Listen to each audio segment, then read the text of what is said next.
For centuries, Zen Buddhism has offered a different way of meeting life. Not through complexity or struggle, but through simplicity, through learning to be present with what actually is, rather than fighting for what we wish would be. Tonight, we'll go on a journey that explores these ancient teachings, not as lessons to memorize or techniques to master, but as stories to rest with. Before we begin, feel free to share what time it is and where you're listening from. Zen teaches that what we're looking for is already here. The calm we seek isn't hidden somewhere in the future, waiting for the right conditions. It's present now, beneath the surface of your thoughts, beneath your worries about tomorrow and memories of today. These stories are just invitations to notice what was here all along. Peace doesn't require perfection. Rest doesn't demand that everything be solved first. There's nothing you need to prepare, nothing you need to understand before we begin. Just relax. Take a slow, deep breath, and let's begin our journey together. Brother Masato had been at the mountain monastery for 8 months, and a question lived with him constantly. What does it mean to truly listen? It wasn't an idle curiosity. The question woke him before dawn and followed him through his daily tasks. It sat with him during meditation and walked beside him on the forest paths. His teacher, Master Koyo, was a woman of 70 years who moved with the unhurried grace of someone who had long ago stopped fighting with time. She spoke rarely, and when she did, her words were simple. She smiled often, a smile that seemed to come from some deep well of understanding that Masato could not access. When Masato brought his question to her, she would listen with her whole attention. Her eyes would meet his, kind and clear. Then she would nod slowly, as if acknowledging something important.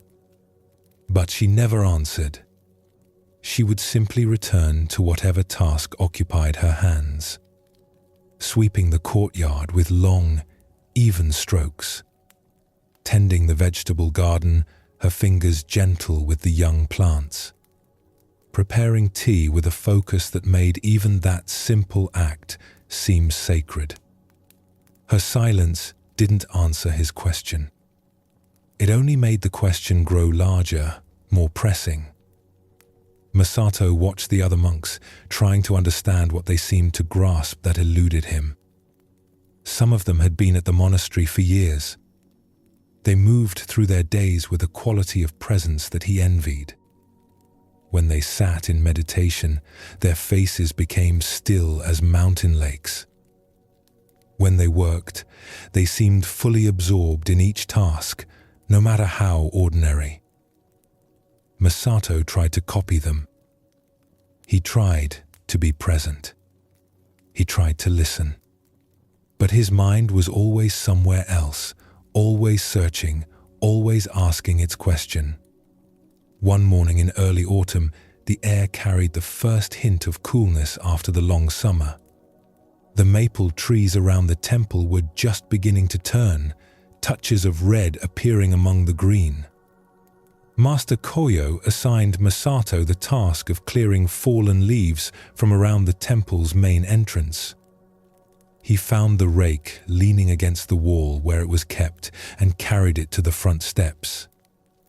The leaves had begun to gather there, blown by the mountain winds.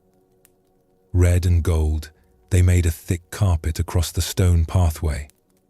He began working slowly, the rake making soft scraping sounds as it moved through the leaves. His mind circled its familiar territory. What am I missing? The other monks seem to understand something I don't. Why can't I find what I'm looking for? Master Koyo's silence felt like a wall he couldn't climb. Each day he grew more frustrated, more convinced that he was failing at something essential. The rake struck something solid beneath the leaves. The sound was different, a dull thud instead of the scraping of wood on stone. Masato stopped and knelt down. He brushed away the layer of autumn color with his hands, revealing a smooth river stone about the size of his palm. It was gray and completely ordinary. No interesting markings caught the eye. No unusual shape distinguished it from countless other stones that dotted the temple grounds. It was just a stone, the kind you might skip across a pond without a second thought or use to mark a path without really seeing it. Yet Masato found himself picking it up. The stone was cool against his skin, pleasantly smooth. He could feel the subtle irregularities in its surface, places where water had worn it down over years, maybe decades, maybe longer. It had weight, substance. It fit comfortably in his hand. He sat down on the temple steps, still holding the stone. The morning sun was warm on his face. A breeze moved through the maple trees, and a few more leaves drifted down, spinning slowly as they fell. Somewhere nearby, a cricket was singing its late-season song. And then, remembering his question about listening, Masato decided to try something. It felt a bit foolish, even to him. Stones don't speak, after all. They don't have wisdom to share in words. But his teacher had once mentioned, almost in passing, that wisdom could be found in unexpected places. That, sometimes, the most profound teachings came from what seemed most ordinary. So he closed his eyes and tried to listen to the stone. At first there was only the sound of his own breathing, and behind that, the familiar chatter of his mind. This is pointless. You're wasting time when you should be finishing the raking. What are you even doing? Someone might see you sitting here talking to a rock. This isn't how you're supposed to practice. The thoughts came in waves, each one pulling at his attention.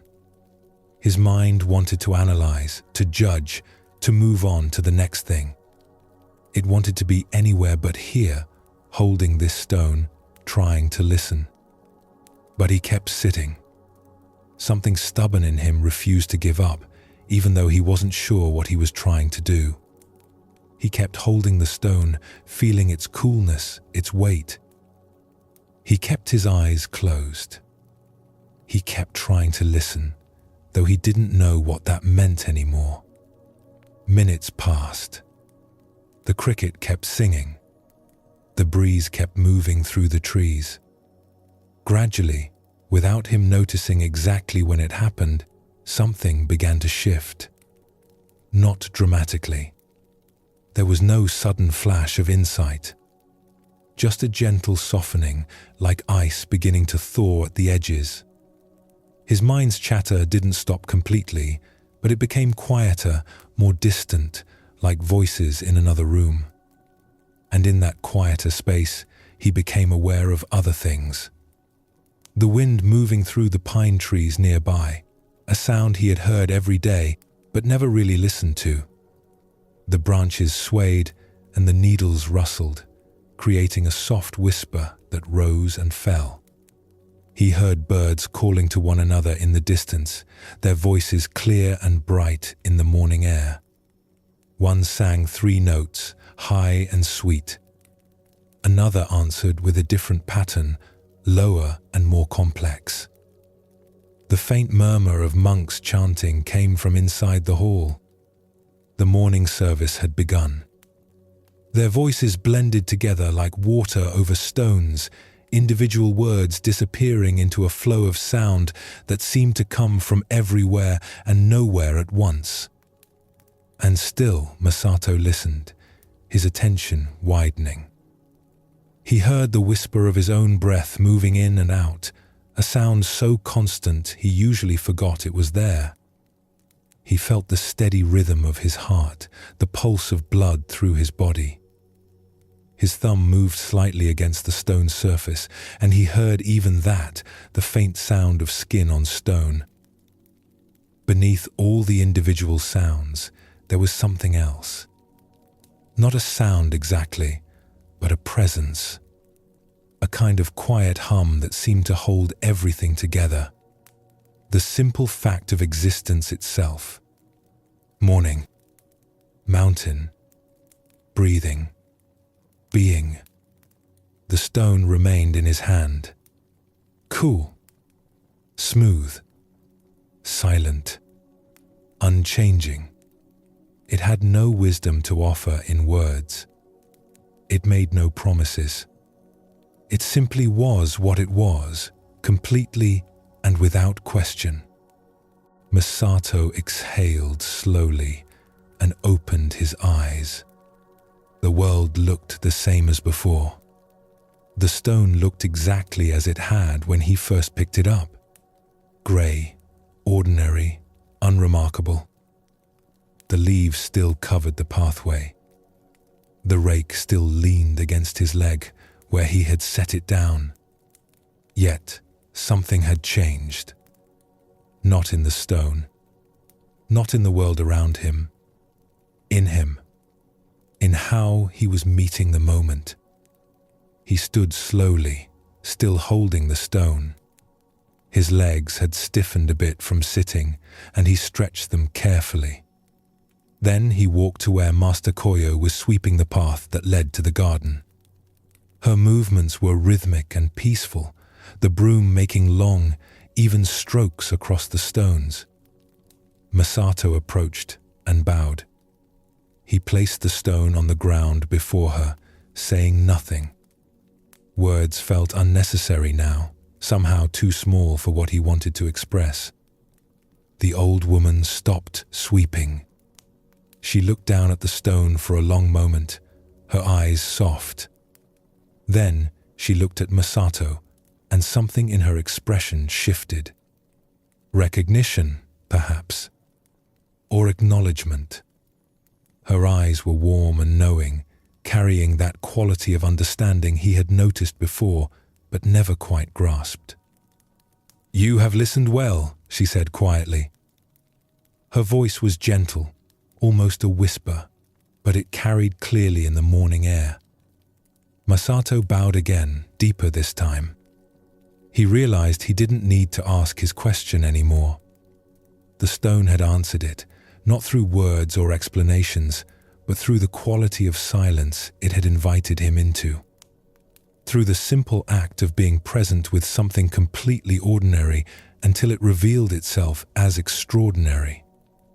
That evening, after the day's work was complete and the temple had settled into its nighttime quiet, Masato placed the stone on the small shelf in his room. It sat there among his few possessions. His wooden bowl, his extra robe, a candle, and now this stone, which was just a stone but also something more. A reminder of a moment when his restless searching had stopped and something deeper had opened up. In the days that followed, the stone remained on his shelf. Masato would see it each morning when he woke and each evening before he slept. It never moved.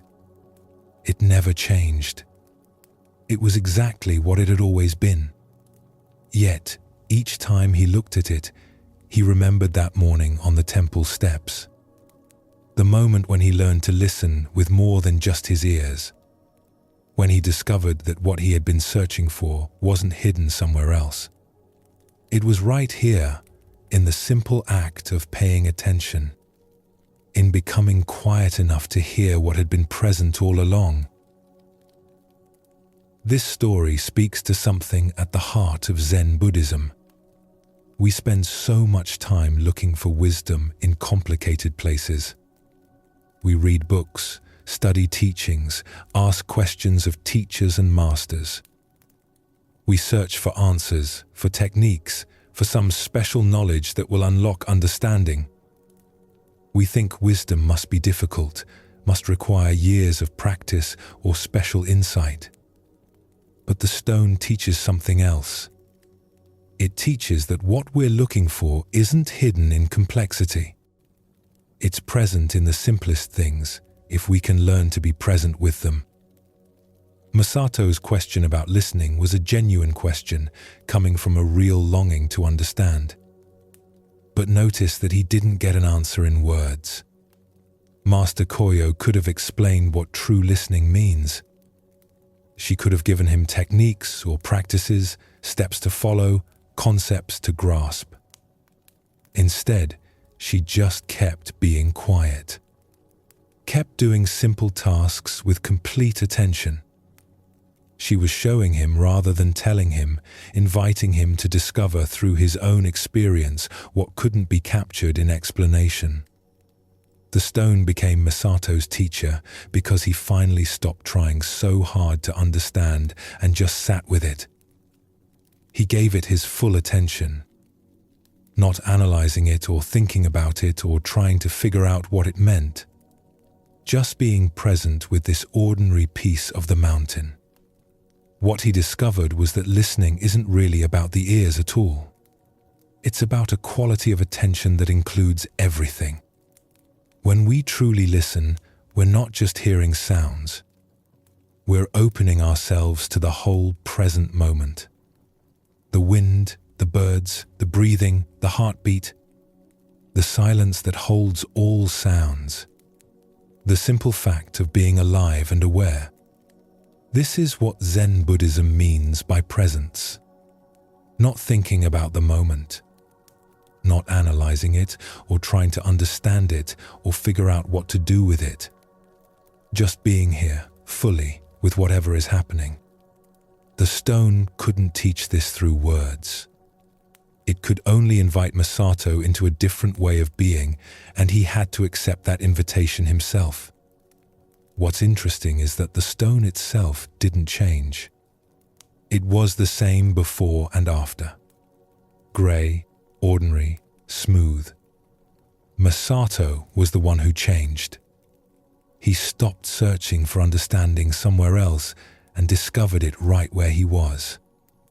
In the simple act of sitting still, holding something ordinary, paying attention without trying to get anywhere or become anything. This matters because we live so much of our lives the way Masato lived those first 8 months. Restless, searching, asking questions and waiting for answers.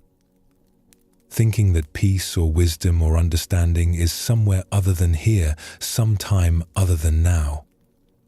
We're so busy looking for it that we miss the fact that it's already present, has always been present, is presenting itself in every moment we're too distracted to notice. A young courier named Kaito hurried through the marketplace, a sealed letter pressed against his chest.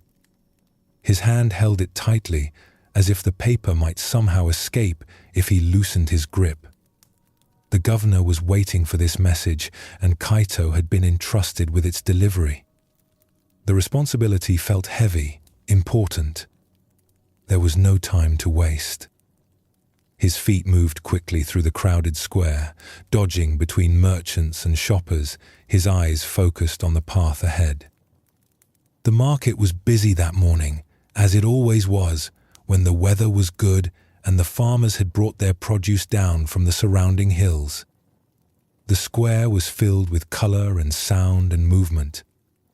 Vendors called out their prices in sing-song voices, each trying to be heard over the others. Fresh fish, just caught this morning.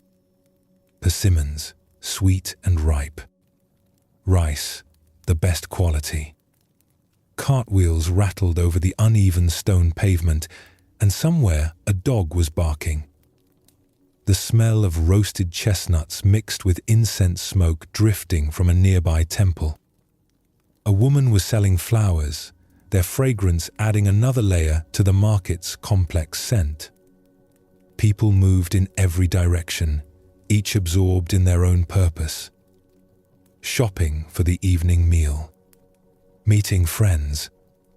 Conducting business. The market was its own small world, chaotic and alive. Kaito wove through it all, without really seeing any of it.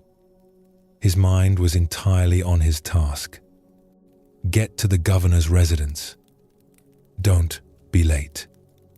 Don't lose the letter. His jaw was tight. His shoulders were hunched forward. His breathing was shallow and quick. A gust of wind spiraled through the narrow alley between two stalls, the kind of small whirlwind that sometimes appeared in open spaces on windy days. It lifted a white feather into the air, carrying it up and away from wherever it had fallen. Perhaps from one of the chickens being sold at the poultry stall. Perhaps from a pillow someone was carrying. The feather's origin didn't matter. What mattered was how it moved. It drifted across Kaito's path, turning slowly in the air, catching the morning light. It rose on the breeze, dipped slightly, then settled directly in front of his next step, resting on the stones as if it had been placed there deliberately. His foot paused mid-stride. He stood there, frozen for a moment, one foot in the air, the other planted. Watching this white feather rest on the grey stones of the marketplace. An old vendor arranging oranges at a nearby stall noticed the young man's sudden stillness. He chuckled quietly, a warm sound that held no mockery. "You won't catch it by chasing," he said, his voice carrying just far enough to reach Kaito's ears. Kaito looked up, pulled from his focused trance. The vendor was elderly, his face deeply lined from years in the Sunday. His hands moved with practiced ease as he arranged the oranges in a careful pyramid, each piece of fruit placed with attention. He seemed in no hurry at all, as if he had all the time in the world for this simple task. "I wasn't trying to catch it," Kaito said, though he wasn't entirely sure why he responded at all. "He should be moving. He should be on his way." The vendor just smiled, a knowing expression that suggested he had seen many young men rushing through the market over the years, all convinced their urgency was uniquely important. He continued arranging his fruit. Each orange turned until it caught the light just right. Kaito looked back down at the feather. Another breeze stirred through the marketplace, gentler this time, and the feather lifted again. It spiraled away, rising higher, moving between the awnings and banners that hung above the stalls. It tumbled and turned, completely unconcerned with direction or purpose. Not trying to go anywhere in particular. Just moving with whatever wind found it, trusting each current to carry it where it would. Kaito watched it drift upward and away. His hand was still pressed against his chest, holding the letter. He became aware, suddenly, of how tightly he was gripping it.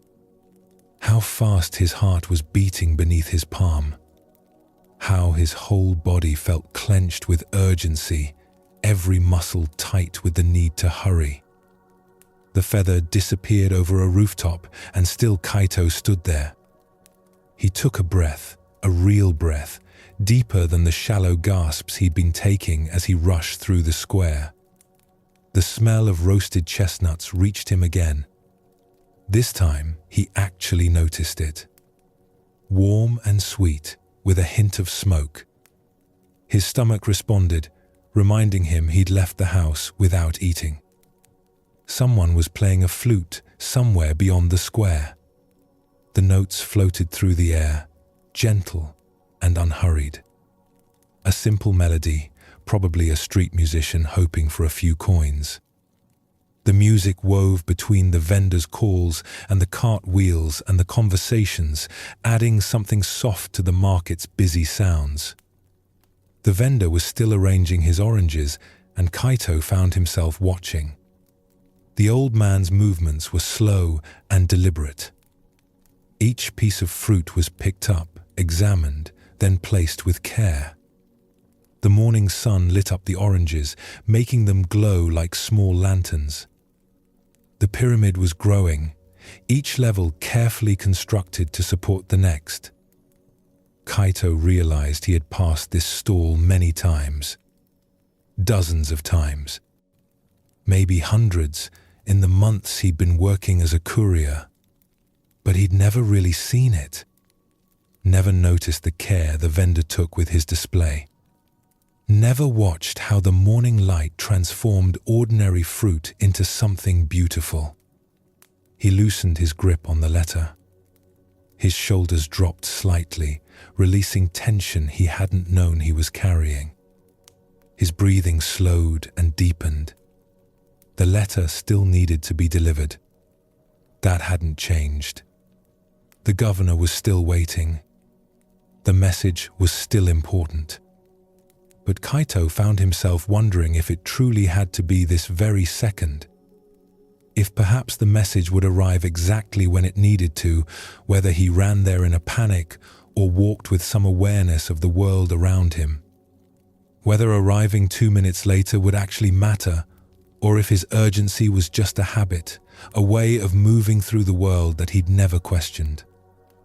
He stood still for another breath, then another. The flute continued its melody, notes rising and falling like the feather had risen and fallen. The vendor placed another orange on his pyramid, adjusting it slightly until it sat just right. People continued moving through the market. Some hurried like Kaito had been, others taking their time, examining vegetables, greeting friends, living their morning at their own pace. Kaito began walking again. Not as fast as before. Not with that tight, driven intensity. His hand still held the letter to his chest, but more gently now, without that desperate grip. He looked around as he walked, actually seeing the market for the first time in a long while. An old woman was selling flowers, each bloom arranged in simple bundles tied with grass. White chrysanthemums, yellow daisies, purple asters. She sat behind her display with a peaceful expression, not calling out like the other vendors, just letting the flowers speak for themselves. A child was laughing at something his mother said, the sound bright and free. The mother smiled down at him, in no rush to move along, content to share this moment of joy with her son. Kaito noticed the way the sunlight came through the fabric awnings, painting everything in soft, warm colors. Red and gold and orange, like autumn itself, had been caught in cloth and hung above the market square. The governor's residence was only 2 streets away. Kaito would arrive in a few minutes instead of 1. The message would be delivered. His duty would be fulfilled. But something in how he moved through the world had shifted, all because a feather had fallen in his path and he had paused just for a moment to watch it fly away. This story shows us something simple but easy to forget. We move through our days with such focused urgency. We have places to go, tasks to complete, people waiting for us. This feels important, and often it is. Responsibilities are real. Duties matter. But in our rush toward the next thing, we miss the texture of living itself. We miss the actual experience of being alive. Kaito was doing what felt necessary. Delivering a message quickly. Being responsible. Taking his work seriously. Nothing wrong with any of that. These are good qualities. But notice what was happening in his body, in his mind. His whole being was clenched. His awareness had narrowed to a single point. Get there. Don't waste time. Hurry. Everything else had disappeared. The feather interrupted this momentum.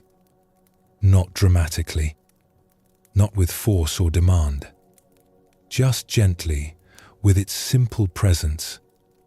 A small white thing drifting on the wind, completely unbothered by urgency or purpose. It had no message to deliver, no deadline to meet, no one waiting for it. It simply moved with whatever moved it, rising and falling with complete trust in the wind's direction. Something about watching it helped Kaito remember that there's another way to be in the world. He could still deliver his message, still be responsible, still fulfill his duty, and arrive at the governor's residence. But he didn't have to turn himself into a tightly wound spring to do it. He didn't have to shut out everything except his goal. This is what Zen Buddhism calls getting lost in doing. We become so identified with our tasks and purposes that we forget we're also alive in this moment. We forget there's a whole world happening around us. Roasted chestnuts and flute music and morning sunlight. Small moments of beauty and presence that exist whether we notice them or not. Life happening right now, right here, while we rush past it towards some future moment when we think we'll finally have time to pay attention. The old vendor with his oranges was showing a different way. He was working too. Arranging fruit to sell, trying to attract customers, earning his living. But he wasn't at war with the moment. He placed each orange with care, as if this simple task deserved his full attention. He had time to notice a young man pausing to watch a feather. He could smile and offer a gentle observation. His work and his presence weren't separate things. He was fully there, doing what needed doing, but also being alive while doing it. The rain had been falling since dawn, turning the forest path into mud and standing water. 2 monks walked in silence, their robes growing heavy with moisture, their sandals making wet sounds with each step. Brother Kenji was young, barely 20, with only 2 years at the monastery. Brother Taizen had been walking these mountain paths for nearly 4 decades. The abbot had sent them together to deliver medicine to a village on the other side of the mountain. As they rounded a curve where the path dipped toward a stream, they saw a young woman standing at the water's edge. She wore fine silk robes, her hair arranged with carved wooden pins. She stared at the swollen stream with clear worry on her face. The water rushed brown and angry, carrying broken branches from higher up the mountain. What was normally a gentle brook had become a torrent that would reach past her knees. She turned as she heard their footsteps and bowed. "Honored monks," she said, "I was visiting my grandmother when the rain started. Now I cannot cross. My clothes will be ruined and I am expected home before nightfall. Would one of you be willing to help me?" Kenji stiffened immediately. His hand moved to the prayer beads at his waist. "Certainly not," he said, his voice tight. "Our vows forbid physical contact with women. Surely you know this." The young woman's face fell. She looked back at the rushing water, then at the darkening sky. Taizen said nothing. He simply walked forward, adjusted his robe, and bent slightly. "Climb onto my back," he said calmly. The woman hesitated, looking between the 2 monks. Kenji had turned away, his face rigid. But Taizen waited patiently, and finally she accepted. The older monk carried her across the stream with steady, careful steps. The water pulled at his robes, and the current tried to push him sideways, but his footing remained sure. When they reached the other side, he set her down gently on the dry path. She bowed deeply, her hands pressed together. "Thank you, honored teacher. You have shown great kindness." Taizen returned her bow and watched as she hurried up the path toward the village, her silk robes untouched by the muddy water. Kenji crossed the stream alone, jumping from rock to rock with barely hidden anger. When he reached the other side, he would not look at his companion. They walked on through the forest. The rain began to ease, and patches of pale sky appeared between the clouds. Neither monk spoke. An hour passed. Then another. The path climbed steadily upward, winding between ancient cedars whose bark was thick with moss. Normally, Kenji enjoyed this part of the journey. Today, he could see nothing but his own churning thoughts. Finally, as they stopped to rest near a small shrine, Kenji's control broke. "I cannot believe what you did back there," he burst out. "Have you no discipline? No respect for our vows? The rules are clear. We are forbidden from touching women. You carried her on your back as if you were a common porter. What will people think of our monastery if they hear of this?" Taizen had been drinking from his water gourd. He lowered it slowly and looked at Kenji with calm eyes. "Tell me," he said, "what did I do when we reached the other side of the stream?" Kenji frowned, thrown off by the question. "What do you mean?" "You put her down." "Exactly," Taizen nodded. "I put her down on the far bank, and she went on her way." "So why, my young brother, are you still carrying her?" The words landed like a stone in still water. Kenji opened his mouth to respond, then closed it again. He looked at the path behind them, stretching empty and quiet through the forest. The rain had stopped completely now. Drops of water fell from the leaves overhead, catching the light. Somewhere nearby, a bird began to sing. Taizen shouldered his pack and continued up the path, his steps light despite his age. Kenji stood for a moment longer at the shrine, staring at nothing before following. They walked the rest of the way in silence, but it was a different kind of silence than before. This story shows us something about how we create our own suffering. Taizen carried the woman physically for maybe 30 seconds across a stream. Then he set her down and walked on, his mind completely free. Kenji, who never touched her at all, carried her mentally for hours, getting heavier with each step. The young monk thought he was protecting his practice and following the rules. Really, he was making himself miserable over something that had already ended. The woman was long gone, probably at home with her family. But in Kenji's mind, the stream crossing kept happening over and over. Zen Buddhism sees this pattern clearly. The original moment is rarely what hurts us. What happens afterward in our thoughts is where the real trouble starts. We replay conversations that ended hours ago.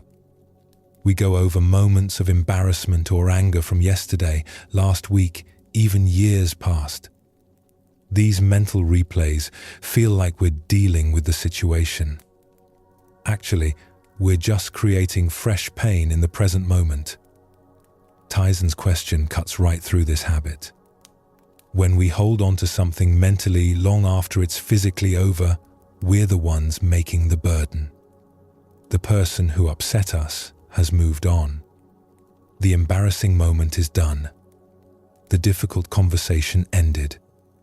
But we keep bringing these finished events back to life through our thoughts.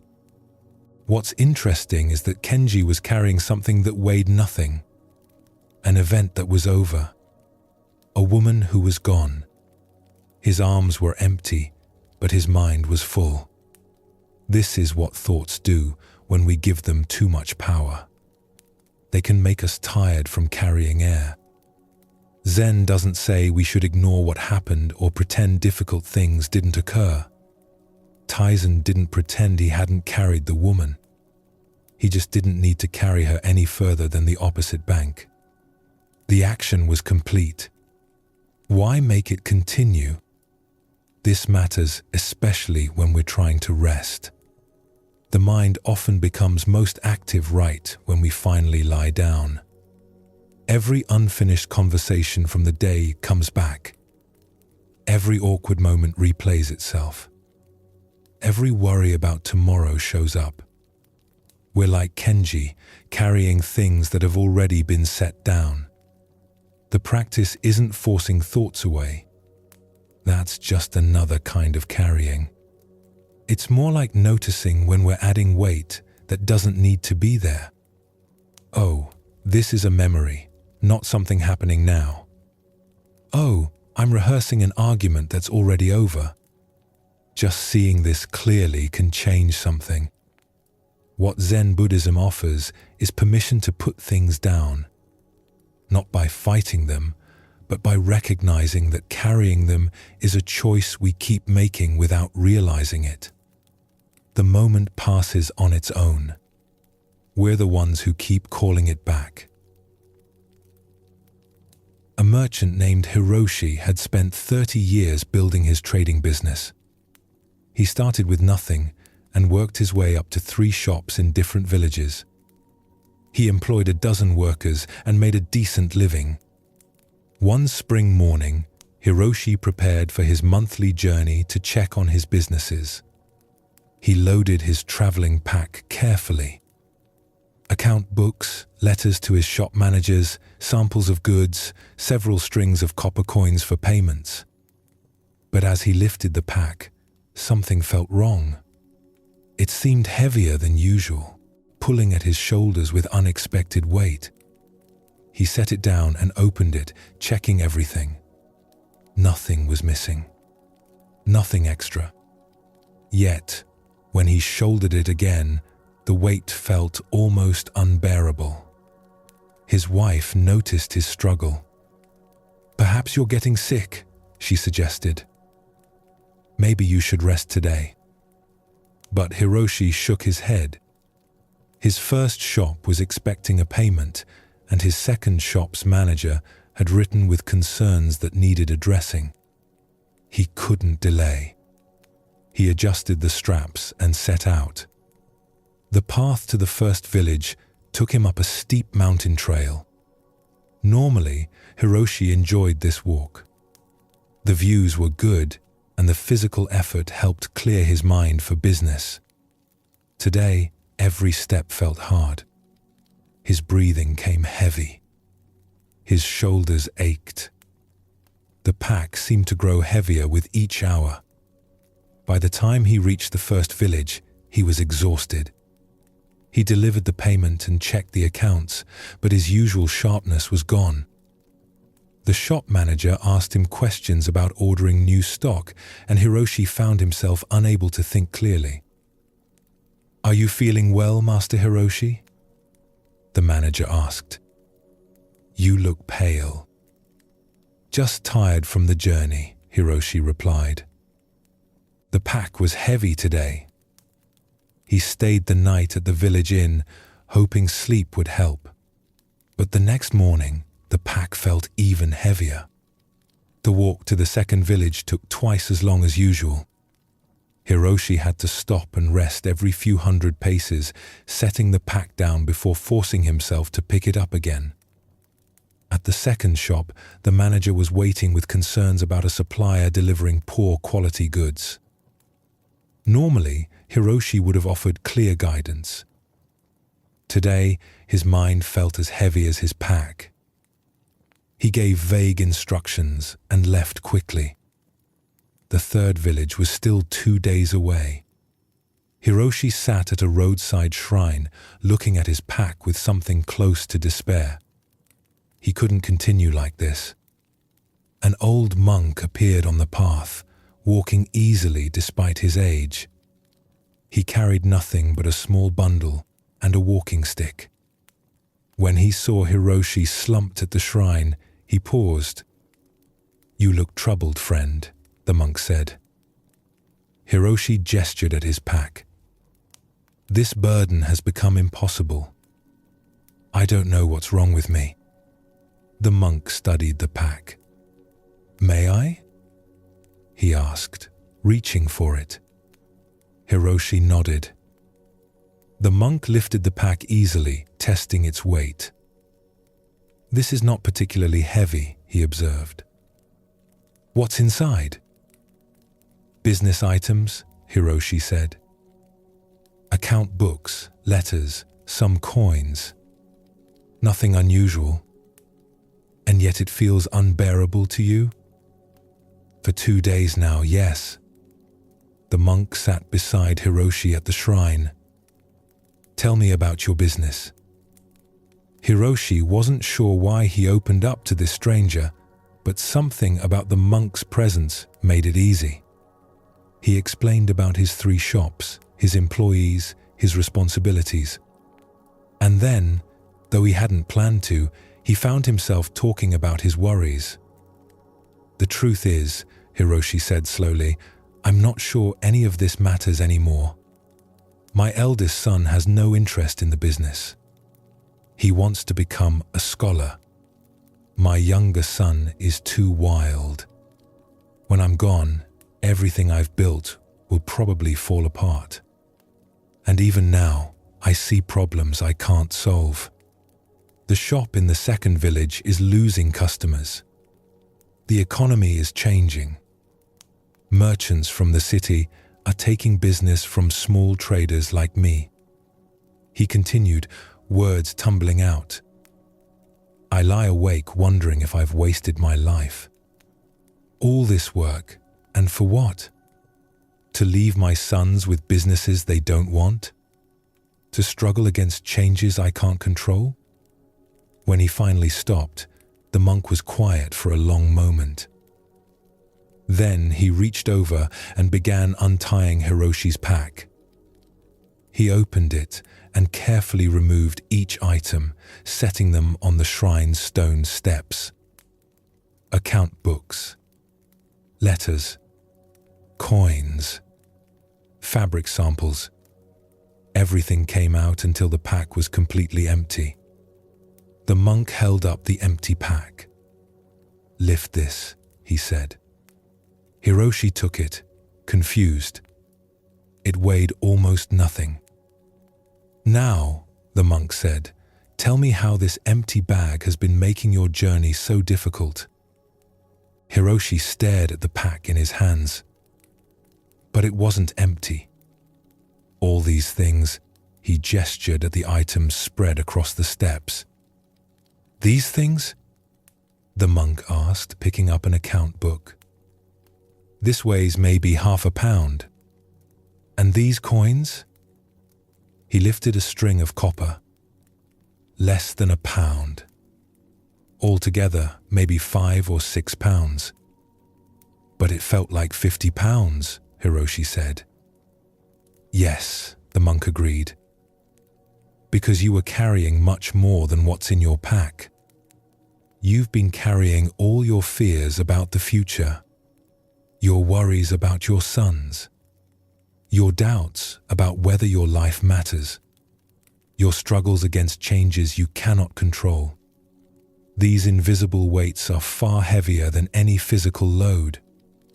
Hiroshi looked at his hands holding the empty pack. The monk's words hit him with unexpected force. The pack itself is light, the monk continued. It was always light. What makes you stumble is everything you've added to it in your mind. The monk began repacking Hiroshi's belongings, placing each item carefully back inside. Your business concerns are real.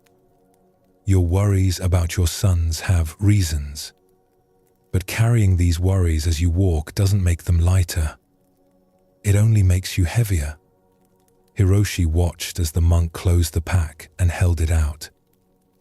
Try again, the monk said. Hiroshi took the pack and lifted it to his shoulders. To his surprise, it felt different. Not exactly light, but bearable. Natural. The weight it should have been all along. The load hasn't changed, the monk observed. But perhaps how you're holding it has. Hiroshi stood at the shrine for a long time after the monk continued down the path.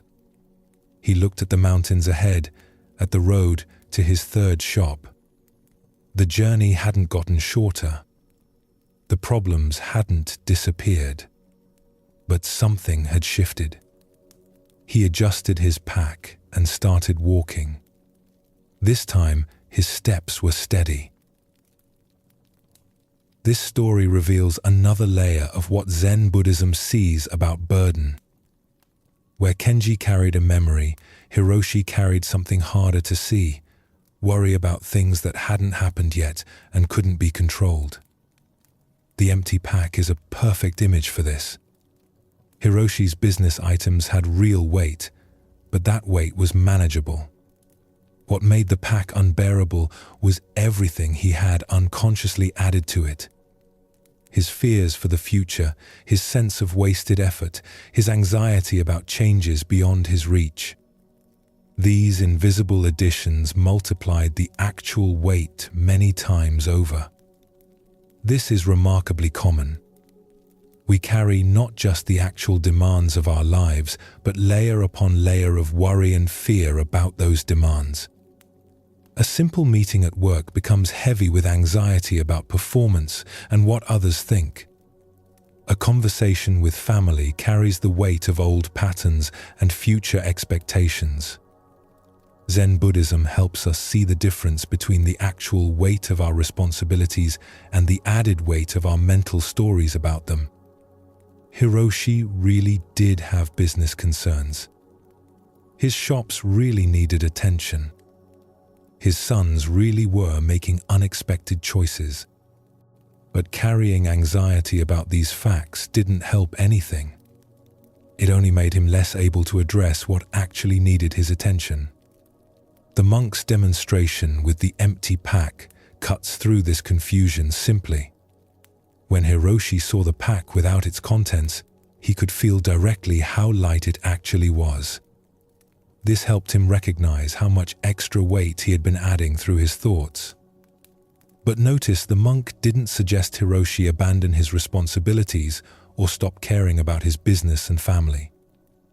The items went back in the pack. The journey continued. The difference was in how Hiroshi related to the actual weight versus the imagined weight. This matters especially at night. Nighttime seems to multiply our tendency to add invisible weight to life's actual demands. A problem that seemed manageable during the day can feel crushing when we're lying in the dark. Worries we kept in perspective while active suddenly seem urgent and overwhelming.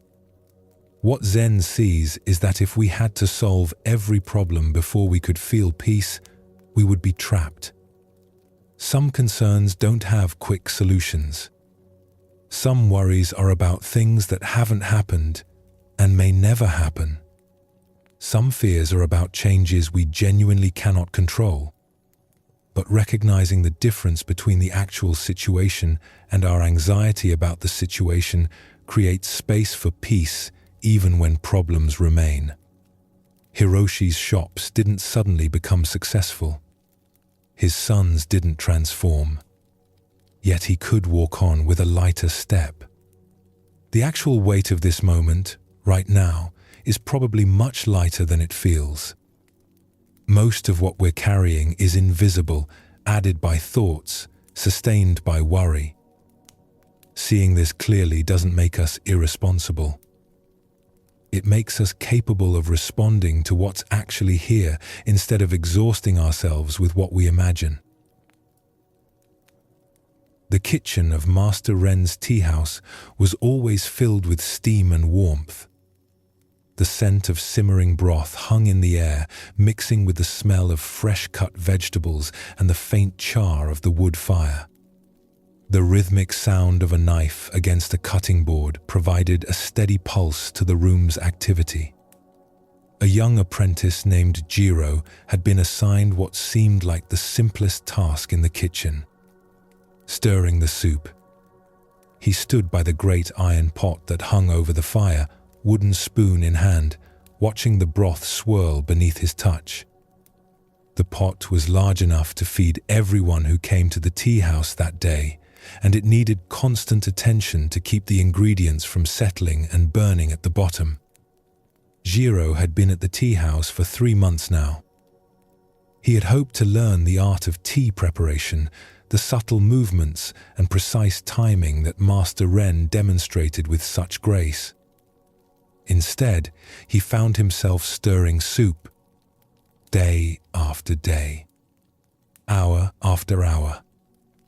The same circular motion, over and over, until his arm ached and his mind grew numb with boredom. The day was ending. The sun cast amber light through the paper windows, creating soft rectangles of gold on the worn wooden floor. Most of the day's customers had come and gone. The tea house would close soon, and Jiro's arm was tired from stirring. His patience, never strong to begin with, had worn thin. He set down the spoon and approached Master Ren, who was arranging cups on a tray with his usual careful attention. Jiro tried to keep the frustration from his voice, but didn't quite succeed. "Master Ren, why must I stir this endlessly? The broth moves, yet nothing changes. I stir and stir, but the soup is the same. What am I learning from this?" Master Ren looked up from his work. His face was calm, showing neither approval nor disapproval. He was a man of perhaps 50 years, with silver streaking his dark hair and lines around his eyes that suggested he smiled often. He set down the tray and gestured for Jiro to follow him. They walked outside to the small garden behind the tea house. It was a simple space, just a few carefully placed stones, some bamboo, and a small pond that reflected the evening sky. The surface of the pond was perfectly still, like glass. Master Ren led Jiro to the edge of the water. Without speaking, Master Ren bent down and dipped his finger into the pond. He traced a slow circle in the water. Ripples spread outward from where his finger touched, moving in perfect rings. They distorted the reflection of the sky, breaking the clouds and the fading sunlight into fragments of light and color. The ripples moved outward and outward until they reached the edge of the pond, then gradually faded. The surface became still again, returning to its mirror-like calm. Jiro watched, puzzled. He waited for Master Ren to explain, to tell him what this demonstration meant. But the master simply looked at him with a gentle, questioning expression. "I don't understand," Jiro finally said. "The pond moves only when disturbed. Someone has to touch it to create the ripples." Master Ren nodded slowly. "And the soup?" "The soup is the same," Jiro replied, still not grasping the point. "It needs to be stirred or it will burn. It won't move on its own." "Are you certain?" Master Ren asked. Then he turned and walked back toward the tea house, leaving Jiro standing alone by the pond. Jiro stared at the still water. He looked at his own reflection, clear now that the ripples had faded. He thought about the soup sitting in its iron pot over the fire. He thought about all the hours he had spent stirring, convinced that without his constant motion, the soup would somehow fail. That night, as he returned to the pot for what he expected would be another hour of stirring, Jiro hesitated. His hand reached for the wooden spoon, but stopped before touching it. He stood beside the pot, simply watching. The steam rose in gentle curls, carrying the rich smell of vegetables and herbs. The fire crackled beneath the pot, its flames dancing in their constant, changing patterns. And in the depths of the pot, barely visible through the steam and the dim light, something moved. Jiro leaned closer, watching more carefully. The broth was moving on its own. Slowly, almost imperceptibly, it turned in a lazy spiral. The heat from the fire below created currents in the liquid. Warmer broth rose from the bottom, while cooler liquid descended from the top. The pot was stirring itself in its own way, following the natural patterns of heat and movement. Jiro stood there for a long time, just watching. The broth continued its slow circulation.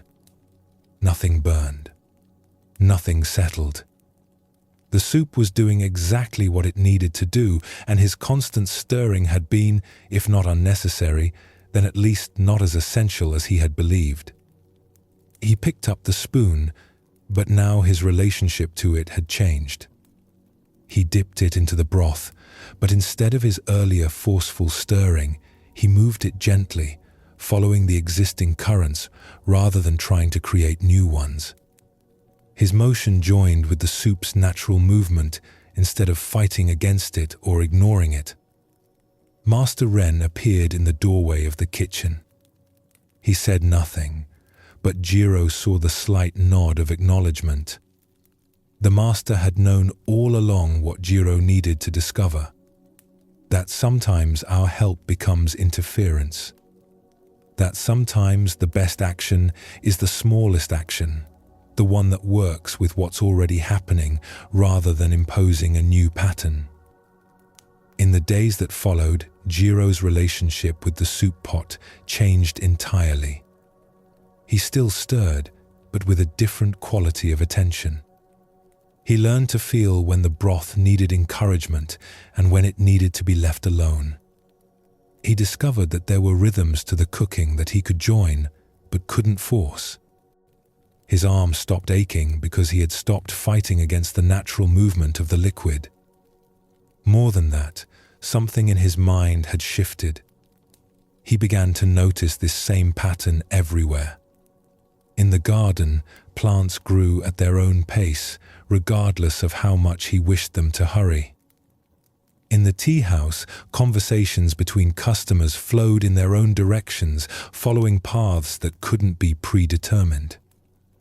Even in preparing tea, there was a point where all the careful preparation gave way to simply allowing the leaves to steep, to release their essence in their own time.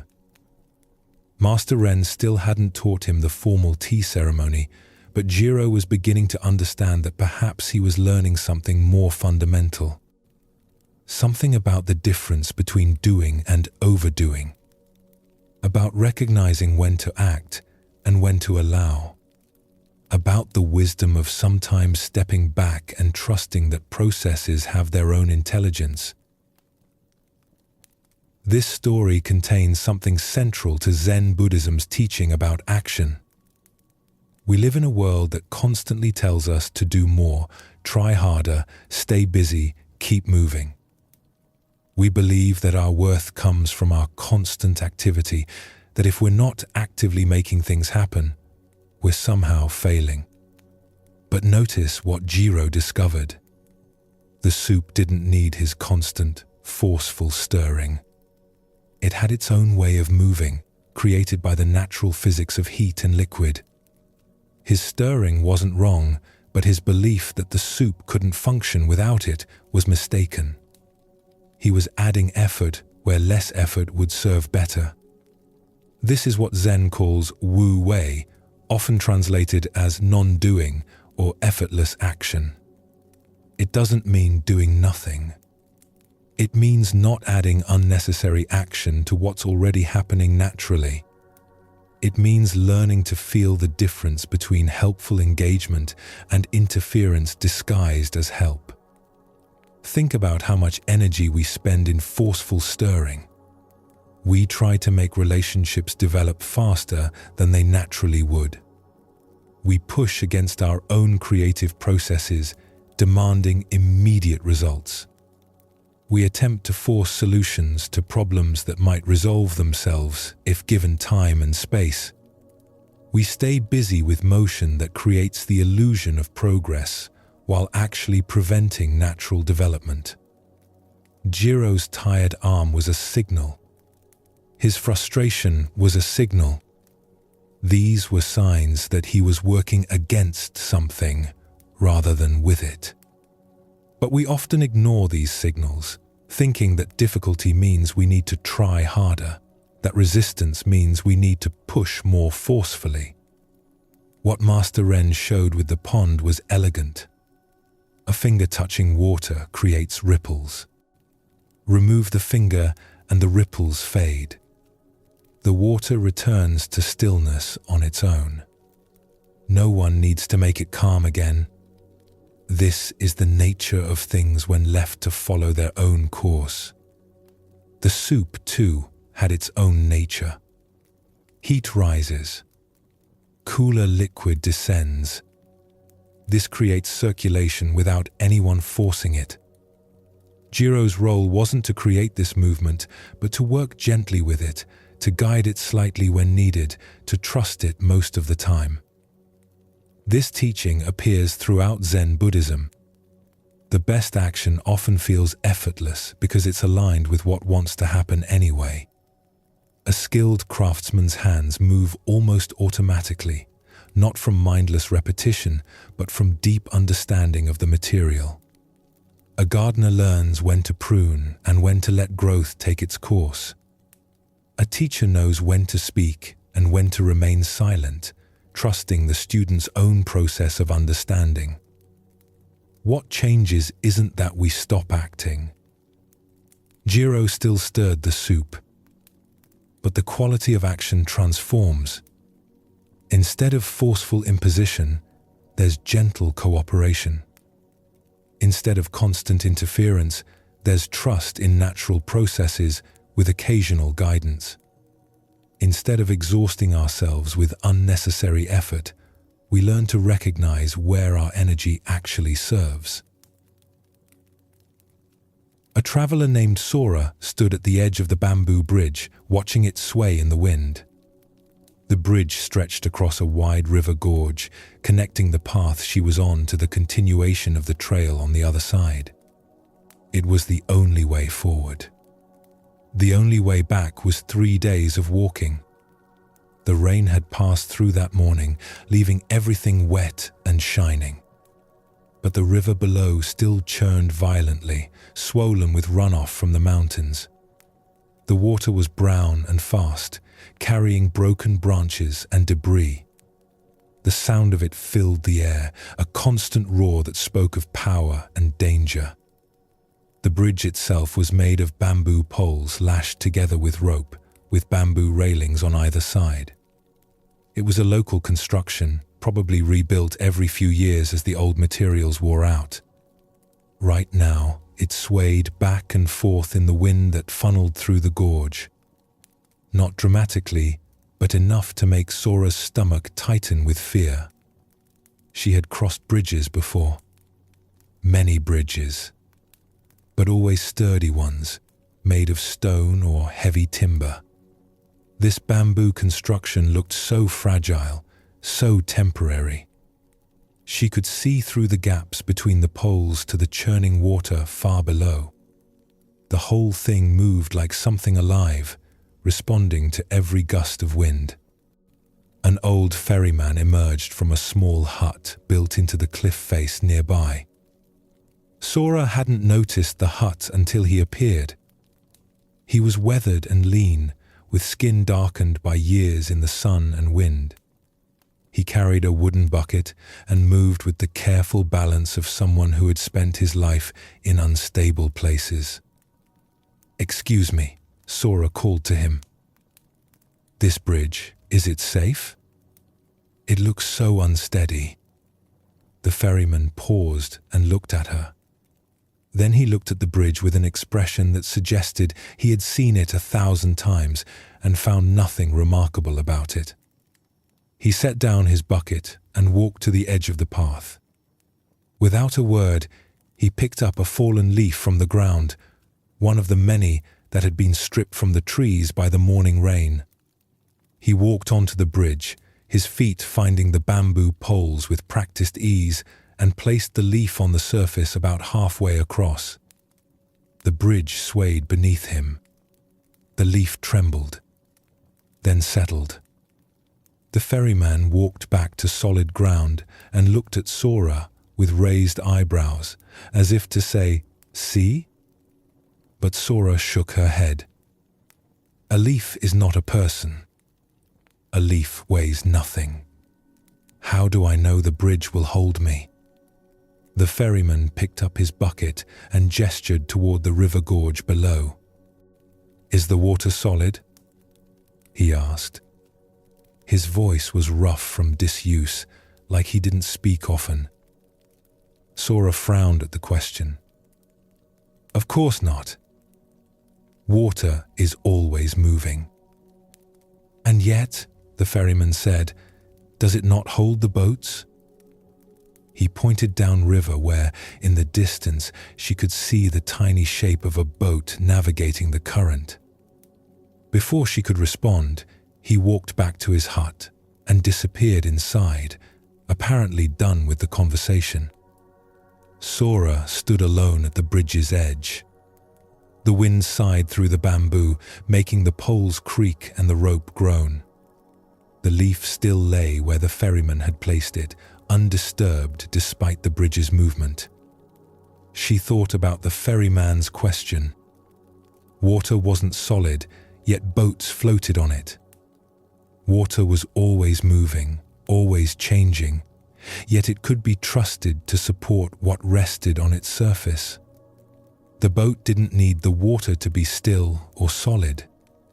It only needed to work with the water's nature, to move as the water moved. Sora looked at the bridge again. It swayed because it was flexible. If it were rigid, the wind might break it. Its movement was its strength, not its weakness. It could bend without breaking, shift without failing. She took a deep breath and placed one foot onto the first bamboo pole. It held her weight easily.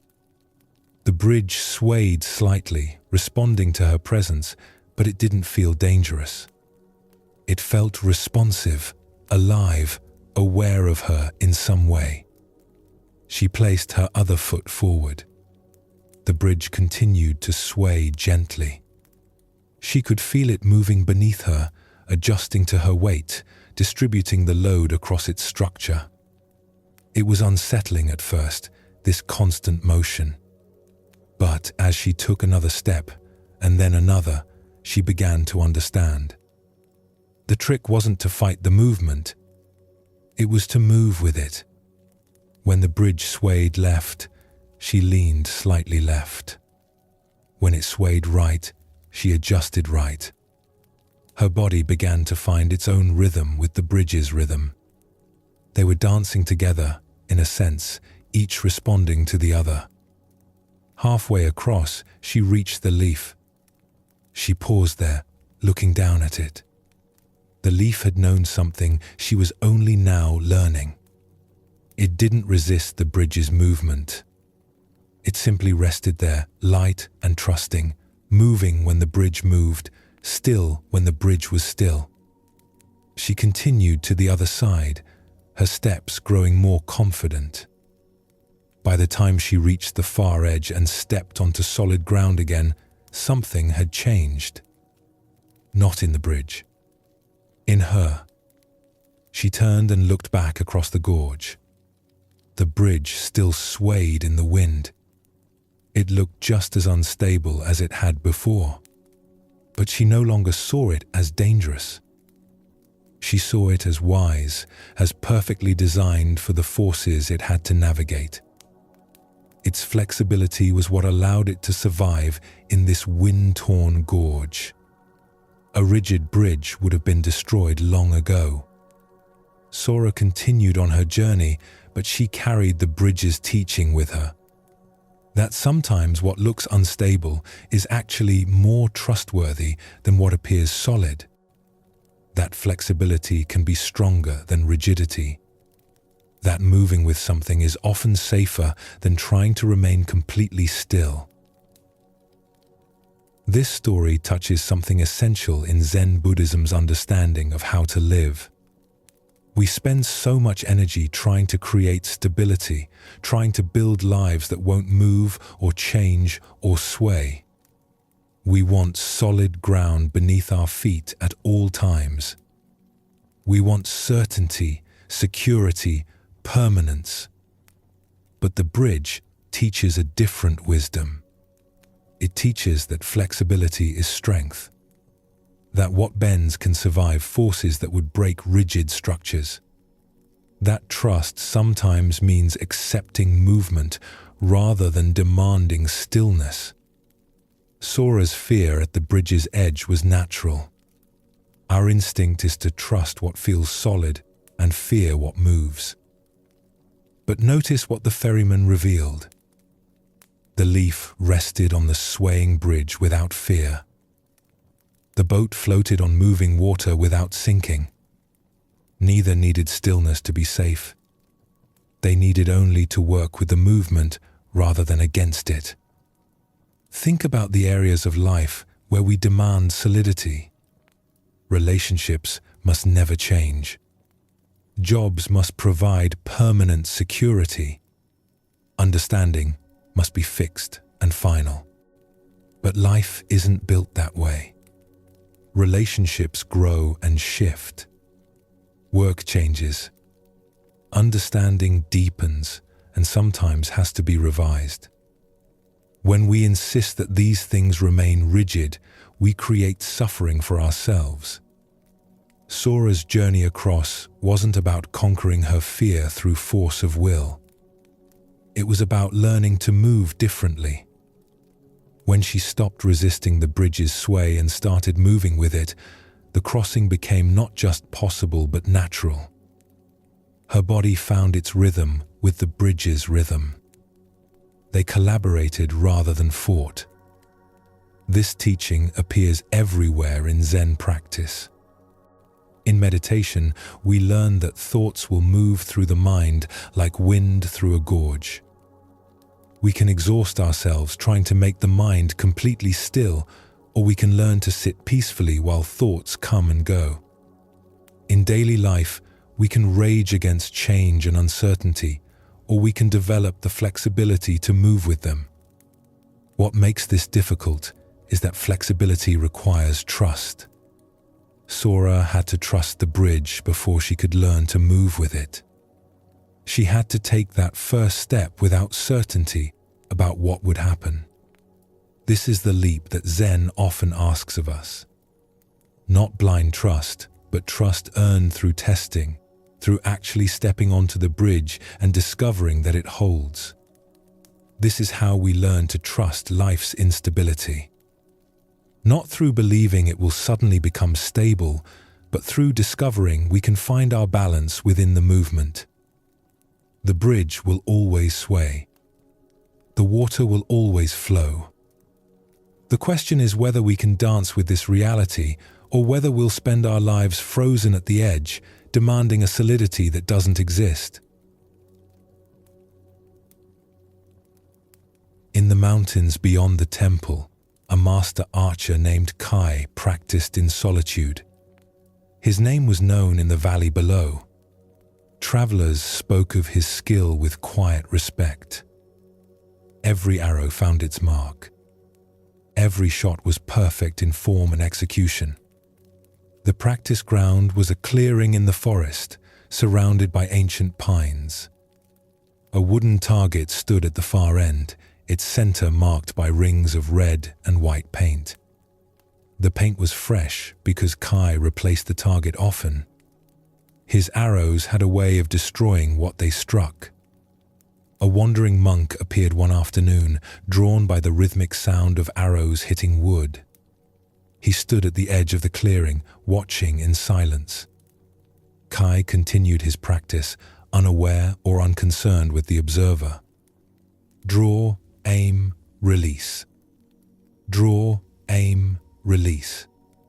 Each arrow flew straight and true, sinking into the target's center with a solid thunk. After perhaps 20 arrows, Kai paused. He walked to the target to retrieve them, pulling each one free with a slight twist. As he returned to his shooting position, he noticed the monk. "Your aim is flawless," the monk said. "Each shot perfect."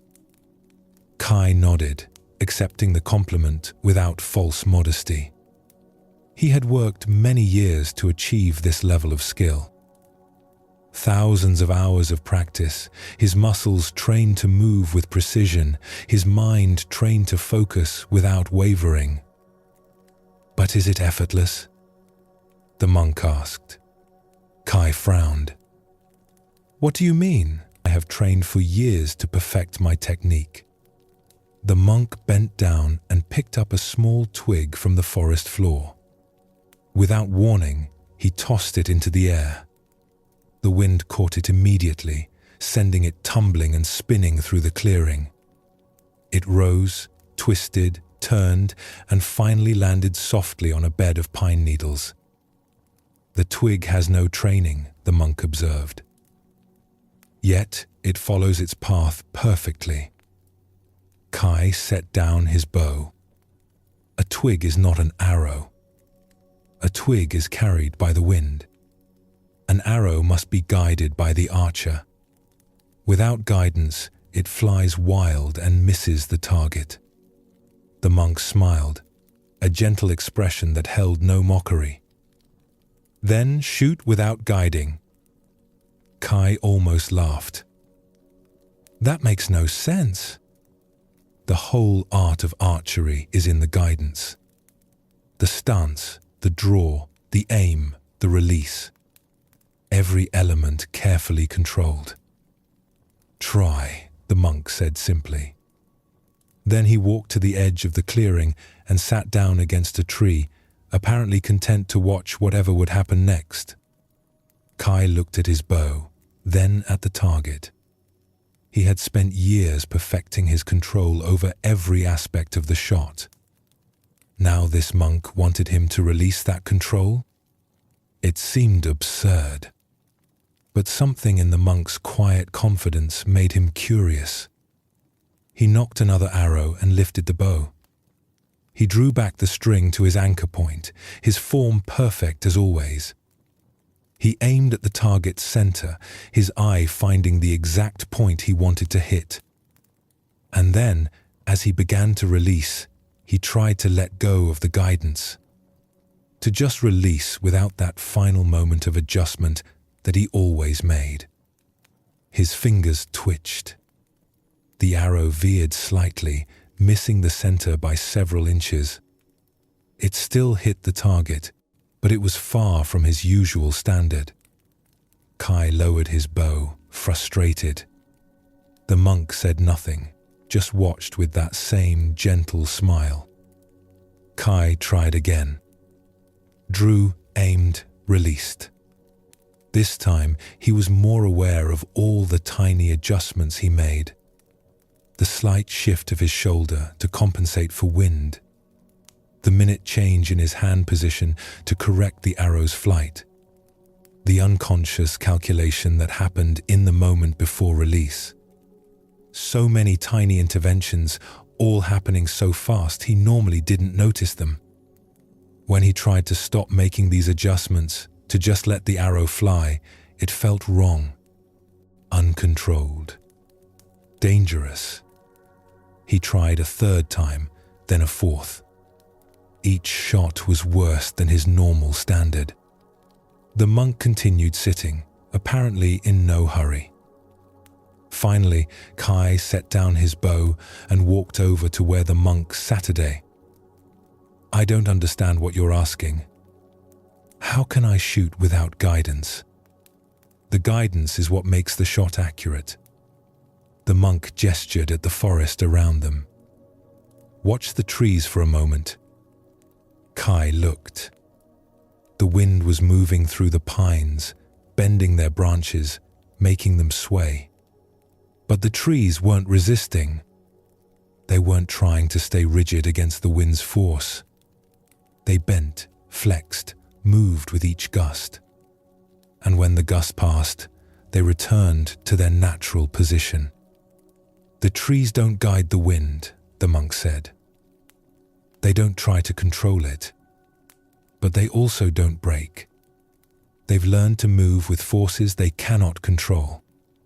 That night, after the monk had continued on his way, Kai sat in his small house with his bow across his lap. He thought about the twig flying, about the trees bending, about all his careful control and what it might be costing him. His practice had become so focused on perfection that perhaps he had lost something. Some quality of naturalness, of flow. His shots hit the target, yes. But they came from pure technique, from the conscious application of learned skill. Was there another way? A way that included skill but wasn't bound by it? Over the following weeks, Kai began to practice differently. He still maintained his form, still aimed carefully. But he tried to release his grip on the outcome, to set up the shot properly and then trust it, rather than trying to control every fraction of an inch of the arrow's flight. It was harder than he expected. His mind wanted to interfere, to make those last-moment adjustments. But gradually, he learned to step back from that urge, to prepare everything correctly, and then let the arrow find its own way. The strange thing was, his accuracy didn't decrease. If anything, it improved. The arrows flew with a quality they hadn't had before. Something more relaxed, more natural. As if the arrow itself knew where to go once he stopped trying to force it. One day, many months later, Kai was practicing when he noticed the wind picking up. He watched a leaf fall from a tree, spiraling down through the air, landing exactly where it needed to land. Not where someone had decided it should land, just where it landed. He nocked an arrow, drew the bow, aimed, and then, instead of releasing with his usual control, he simply opened his fingers. Let the arrow go, the way the tree let the leaf go, trusting it to find its path. The arrow flew straight and true, sinking into the target center with perfect precision. But the shot had felt different, effortless. Not because it required no effort, but because the effort had become so aligned with the action that they were no longer separate things. Kai smiled. The monk's teaching had taken root in its own time, in its own way. Like everything else, it couldn't be forced, only allowed. This story reveals another layer of what Zen Buddhism teaches about action and control. Kai's problem wasn't that he was skilled. Skill is valuable, the result of dedicated practice and attention. His problem was that his skill had become rigid, bound by the very control that had created it. The monk's challenge was subtle. He wasn't suggesting that Kai abandon technique or stop aiming. He was pointing to something beyond technique, a quality of action that includes skill but isn't imprisoned by it. Effortless action doesn't mean unskilled action. It means action where the skill has become so natural that it no longer requires constant conscious control. Think about learning any skill. At first, everything is awkward and requires intense focus. Learning to drive, you think about every movement. Check the mirror, press the brake, turn the wheel. Each action is separate, deliberate, controlled. But eventually, if you continue long enough, something shifts. The actions become fluid. You drive without thinking about driving. Your body knows what to do. This is what the monk was pointing toward. Kai had learned the technique perfectly. Now he needed to learn to let the technique work through him rather than constantly managing it. The twig flying through the air showed the principle. The twig didn't try to fly well. It simply responded to each force that moved it, and the result was perfect flight. Not perfect according to some external standard, but perfect in the sense of being completely natural. What makes this difficult is that it requires trust. Kai had to trust his training enough to let go of conscious control. He had to risk imperfection in order to find a deeper kind of perfection. This is terrifying for anyone who has worked hard to achieve mastery. What if letting go means losing what we've worked so hard to gain? But Zen sees that true mastery includes letting go. As long as we're gripping the technique, controlling every detail, we're separate from the action. There's the archer and the bow and the target, all separate things being managed by the conscious mind. In effortless action, these separations dissolve. The archer, bow, arrow, and target become one flowing movement. This doesn't happen through force or technique. Kai couldn't practice his way into effortlessness by trying harder to be effortless. That's just more effort, more control. Instead, he had to create the conditions where effortlessness could arise naturally. He had to perfect his technique and then learn to trust it enough to stop interfering. Notice that his accuracy actually improved when he stopped trying to control everything. This reveals something important. Often our controlling, our constant adjustments and interventions are actually preventing the natural excellence that wants to emerge. We think we're helping, but we're interfering. This appears everywhere in life. Parents who control every aspect of their children's lives prevent them from developing their own judgment. Leaders who micromanage their teams prevent natural competence from expressing itself. We ourselves often interfere with our own natural wisdom by overthinking, overanalyzing, trying to manage every outcome. What Zen teaches is that there's a place beyond technique where technique becomes transparent. The skill is still there, all the training and practice hasn't disappeared.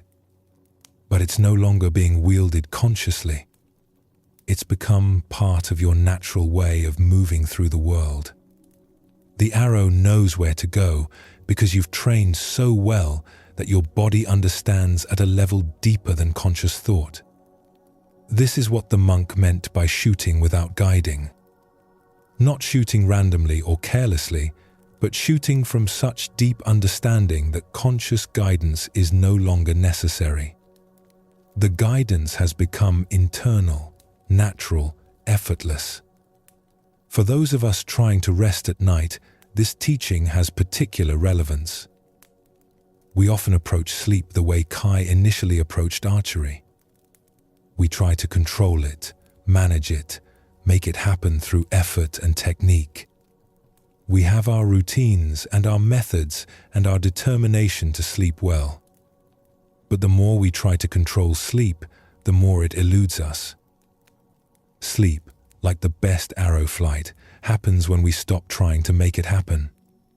When we create the right conditions and then trust, letting go of control, allowing the natural process to unfold.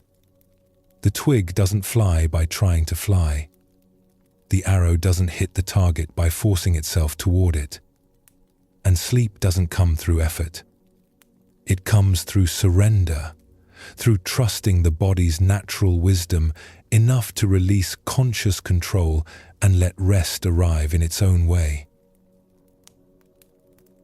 A painter named Yuki sat in the village square, her long scroll spread across a wooden table. She had been working since dawn, and the day was now past its midpoint. The sun hung warm overhead, and the square was busy with the usual afternoon activity. Merchants closing their stalls for the midday rest. Children playing near the well. Old men gathered under the shade tree, talking in voices that rose and fell like a gentle tide. Yuki worked with careful attention, her brush moving across the rice paper in deliberate strokes. Black ink flowed from the brush, creating a landscape that seemed to emerge from nothing. Mountains rose in the distance, their peaks suggested with just a few lines. A river wound through the valley, its current visible in the way the ink captured movement. A single crane stood in the water, one leg lifted, its long neck curved in that moment before flight. Hours of work had gone into this painting. She had ground the ink herself that morning, mixing it to exactly the right consistency. Each brushstroke had been considered, placed with precision. She painted in the traditional style, where nothing could be erased or corrected. Each mark was permanent. You had to get it right the first time. Villagers had gathered to watch, as they often did when Yuki painted in the square. They stood in a quiet semicircle, respectful of her concentration but drawn by the beauty emerging on the scroll. An old woman brought her tea without asking. A child reached out to touch the paper but was gently pulled back by his mother. The painting was nearly complete. Yuki was adding the final details, small touches that would bring the whole composition into balance. A few reeds near the crane's feet. The suggestion of mist where mountain met sky. The subtle indication of the crane's reflection in the water. The sky began to darken. Yuki glanced up, noticing the clouds that had moved in from the west. They looked heavy, full of rain. But she was so close to finishing. Just a few more strokes. A few more minutes. She bent back to her work, her brush hovering over the paper as she considered where to place the next mark. A single raindrop landed on the scroll, right in the middle of the river. The black ink began to spread where the water touched it, the careful line she had drawn blurring outward in a sudden bloom. Then another drop fell, and another. Yuki's hand froze. She looked up at the sky, which had gone from light grey to dark in what seemed like seconds. The rain was coming, and coming fast. She should grab the scroll, roll it up, run for shelter. Save what she could of the painting. But something stopped her. She just watched as more drops fell, each one landing on the paper, each one transforming the image she had so carefully created. The villagers stepped back, uncertain. Some held out their hands to catch the rain, looking up at the sky with worried expressions. The old woman who had brought tea started to reach for the scroll, meaning to help, but Yuki shook her head slightly. No. Leave it. The rain fell harder. The black ink began to run, rivers of it flowing across the paper, following the texture of the rice paper, finding paths that Yuki had never intended. The mountains started to blur and melt. The crane lost its sharp edges, its form becoming softer, more suggestive.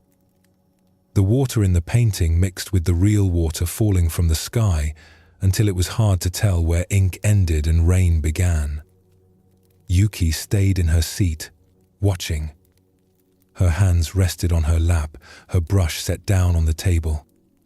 The rain soaked her hair, her clothes, but she didn't move. She just watched her painting transform under forces beyond her control. The river she had painted so carefully became wider, wilder. The ink spread across the paper, creating new patterns, new shapes. Dark pools formed where water collected. Pale streaks appeared where the rain washed the ink away almost entirely. The crane was barely visible now, just a ghost of a shape, more dream than bird. The villagers began to drift away, seeking shelter from the rain. The old woman hesitated, looked at Yuki one more time, then hurried toward an awning. The children were called home by their mothers. Soon Yuki sat alone in the square, rain falling steadily, the scroll before her no longer recognizable as the painting she had begun. She watched for a long time, just sitting in the rain, watching the transformation continue. The paper began to tear in places, weakened by the water. More ink washed away. What remained was strange, beautiful in a way she hadn't intended, could never have planned. Finally, the rain began to ease. The heavy downpour became a light drizzle, then stopped altogether. Clouds parted, and the sun appeared, low in the sky now, casting golden light across the wet square. Everything gleamed. Puddles reflected the sky. The air smelled clean and alive. Yuki looked at what remained of her painting. The scroll was ruined, at least in the conventional sense. The image she had worked all day to create was gone. But something else had taken its place.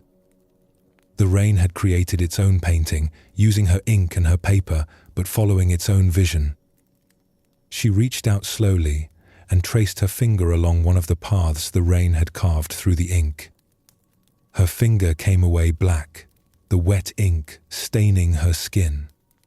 She looked at the mark on her finger, then back at the scroll.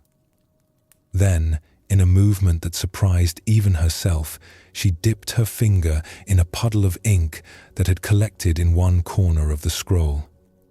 She brought her finger to the paper and began to draw, not trying to restore what had been lost, not fighting against what the rain had done. Instead, she worked with it. She followed the lines the rain had created, extending them, completing patterns the water had started but left unfinished. Her hand moved differently now, not with the careful precision of before, but with a kind of flowing response to what was already there. She was collaborating with the rain, finishing a painting they had created together. The villagers began to emerge from their shelters, coming back to see what had happened. They gathered around Yuki again, watching as she worked with her finger, her brush forgotten. They didn't know what to make of what they were seeing. Was she painting or only watching? Was this a new work or the ruins of the old one? No one could say for certain. Perhaps not even Yuki herself. When she finally stood up, her clothes still damp, her finger stained with ink, the sun was setting. The scroll remained on the table, this strange hybrid creation born from intention and accident, from human design and natural force. It wasn't what she had planned to make, but it was complete in its own way. An old scholar who had watched the whole thing from beneath an awning approached slowly. He looked at the scroll for a long time without speaking. Then he looked at Yuki. "Is it finished?" he asked. Yuki smiled. "I don't know. Is the rain finished?" The scholar smiled back, understanding. He bowed to her and walked away, leaving Yuki alone with her transformed painting. She rolled up the scroll carefully, this thing that was both destroyed and created, both loss and gift. She carried it home as the last light faded from the sky, already wondering what it would show her when she unrolled it the next day. This story speaks to the heart of Zen Buddhism's teaching about impermanence and attachment.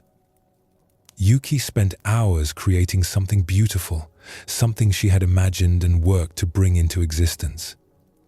And then, in minutes, it was transformed into something entirely different. Her initial impulse must have been what any of us would feel. Protect the work. Save what can be saved. The painting represented hours of effort, skill, vision. To watch it destroyed would be heartbreaking for any artist. But notice what actually happened. Yuki didn't fight against the rain. She didn't grab the scroll and run. She watched. She allowed the transformation to occur. And in that allowing, something unexpected emerged. This is what Zen means when it talks about non-attachment. Not that we shouldn't care about things or put effort into creating beauty. Yuki clearly cared deeply about her work. She had spent hours on that painting. But she wasn't so attached to her vision that she couldn't allow it to change. She wasn't so invested in the outcome that she had to protect it from transformation. We spend so much of our lives trying to prevent change. We create something and want it to stay exactly as we made it. We build relationships and want them to remain frozen in their best moments. We establish routines and fight against anything that disrupts them. We grip tightly to how things are, or how we wish they were, terrified of the rain that might transform everything. But change comes regardless. Life is rain falling on our carefully painted scrolls. Jobs end. Relationships shift. Our bodies age. Plans fail. The unexpected arrives and transforms what we work to create. We can spend our energy trying to prevent this, trying to keep everything exactly as we want it, or we can learn what Yuki discovered in the square. That sometimes loss creates possibility. Sometimes the most beautiful things emerge from collaboration with forces beyond our control. This teaching has profound implications for how we live. Most of our suffering comes from wanting things to stay the same when everything in the universe is constantly changing. We want the good moments to last forever.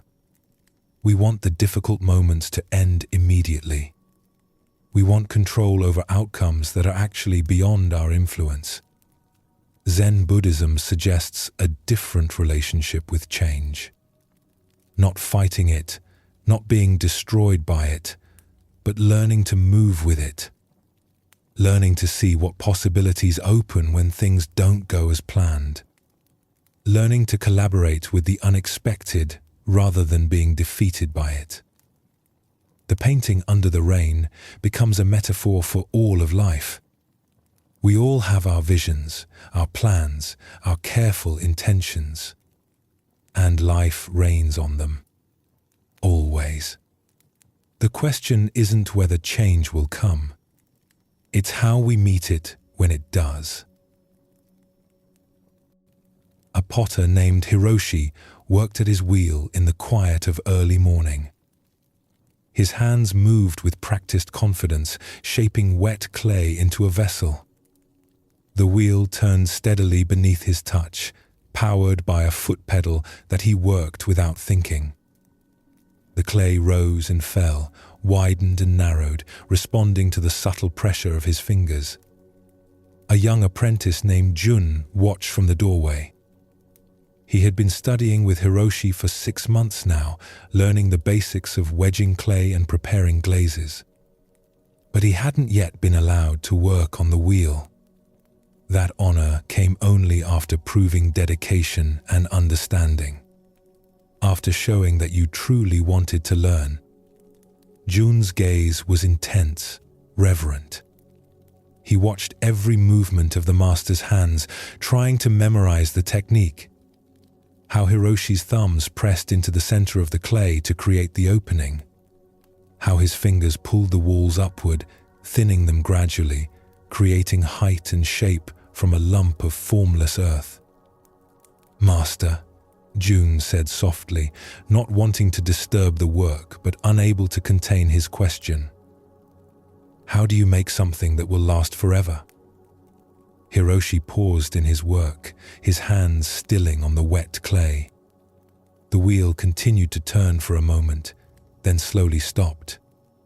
He looked at the jar taking shape beneath his fingers, then at his young apprentice.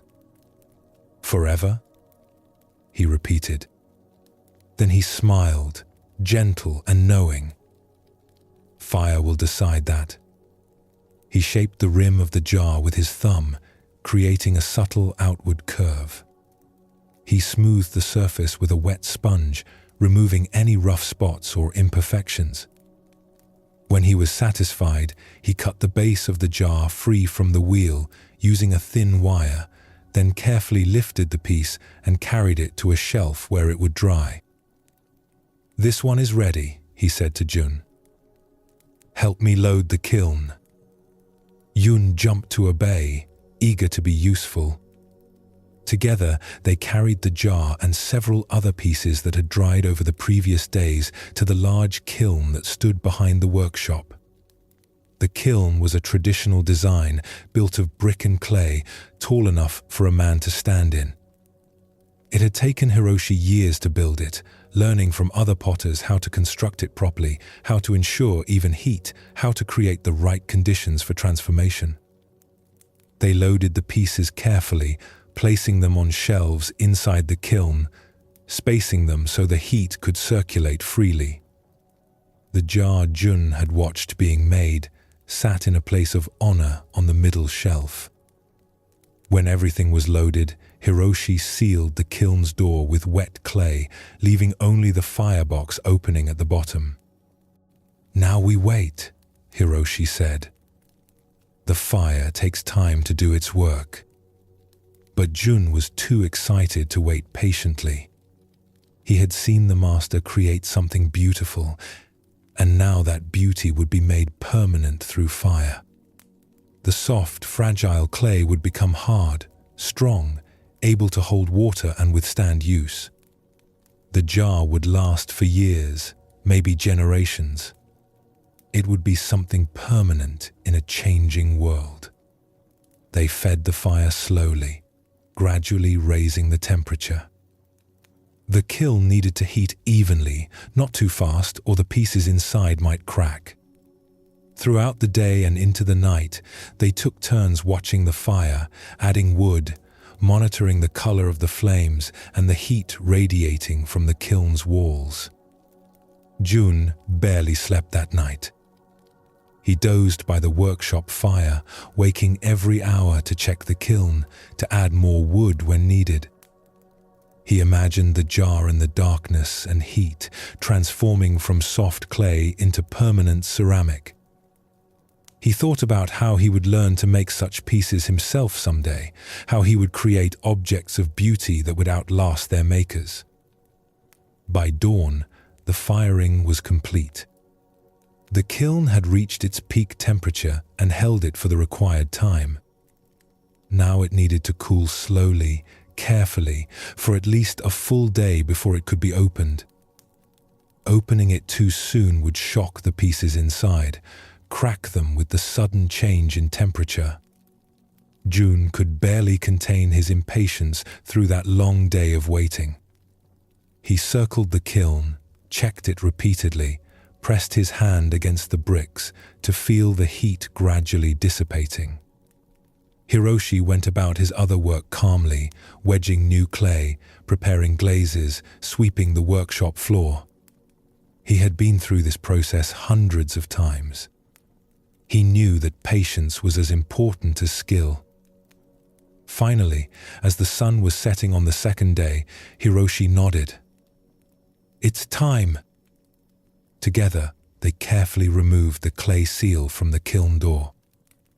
Heat still radiated from inside, but gentle now, no longer dangerous. They opened the door slowly, letting the last of the heat escape gradually. Yun peered into the dim interior, eager to see the results. But something was wrong. The middle shelf where the jar had sat was empty, except for a pile of grey dust and broken fragments. "No," Jun whispered. He reached in carefully and brought out a handful of ashes. This was all that remained of the beautiful jar he had watched the master create. All that work for nothing. Hiroshi knelt beside the pile of ashes that Jun had set on the ground. He ran his fingers through them gently, letting the fine dust sift between his hands.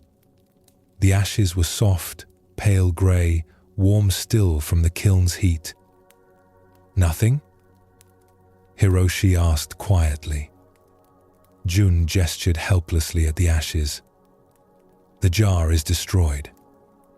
We worked so hard, and now there's only dust." Hiroshi lifted a handful of ashes and held them up in the fading light. The dust caught the last rays of the sun, glowing softly. He opened his hand and let the ashes drift through his fingers, falling back to the ground in a small grey cloud. "Look how they move," Hiroshi said. "Like smoke. Like mist." Jun didn't understand. He saw only failure, only loss. The jar was supposed to survive the fire, to become permanent and strong. Instead, it had been reduced to this weightless powder. "The clay came from the earth," Hiroshi continued, his voice gentle, thoughtful. "Now it returns to the earth in a different form. Is this nothing? Or is it completion?" He stood and walked back to his workshop, leaving Jun sitting beside the pile of ashes. The young apprentice stayed there as darkness fell, looking at the dust, trying to understand what his teacher meant. After a long time, a breeze stirred through the courtyard. It caught some of the ashes and lifted them into the air. Jun watched them drift upward, swirling in the wind, catching the light from the workshop windows.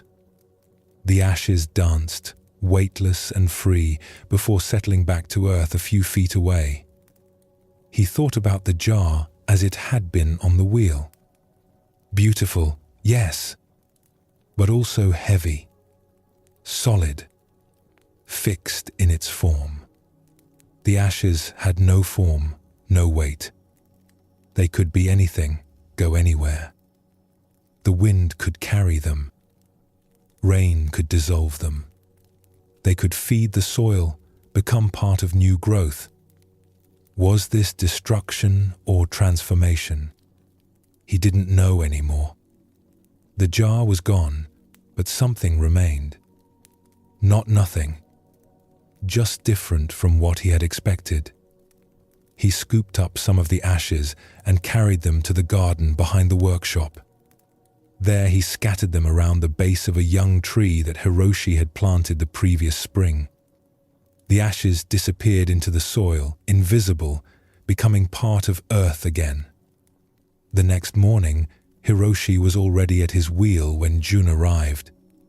A new lump of clay sat centered, ready to be shaped.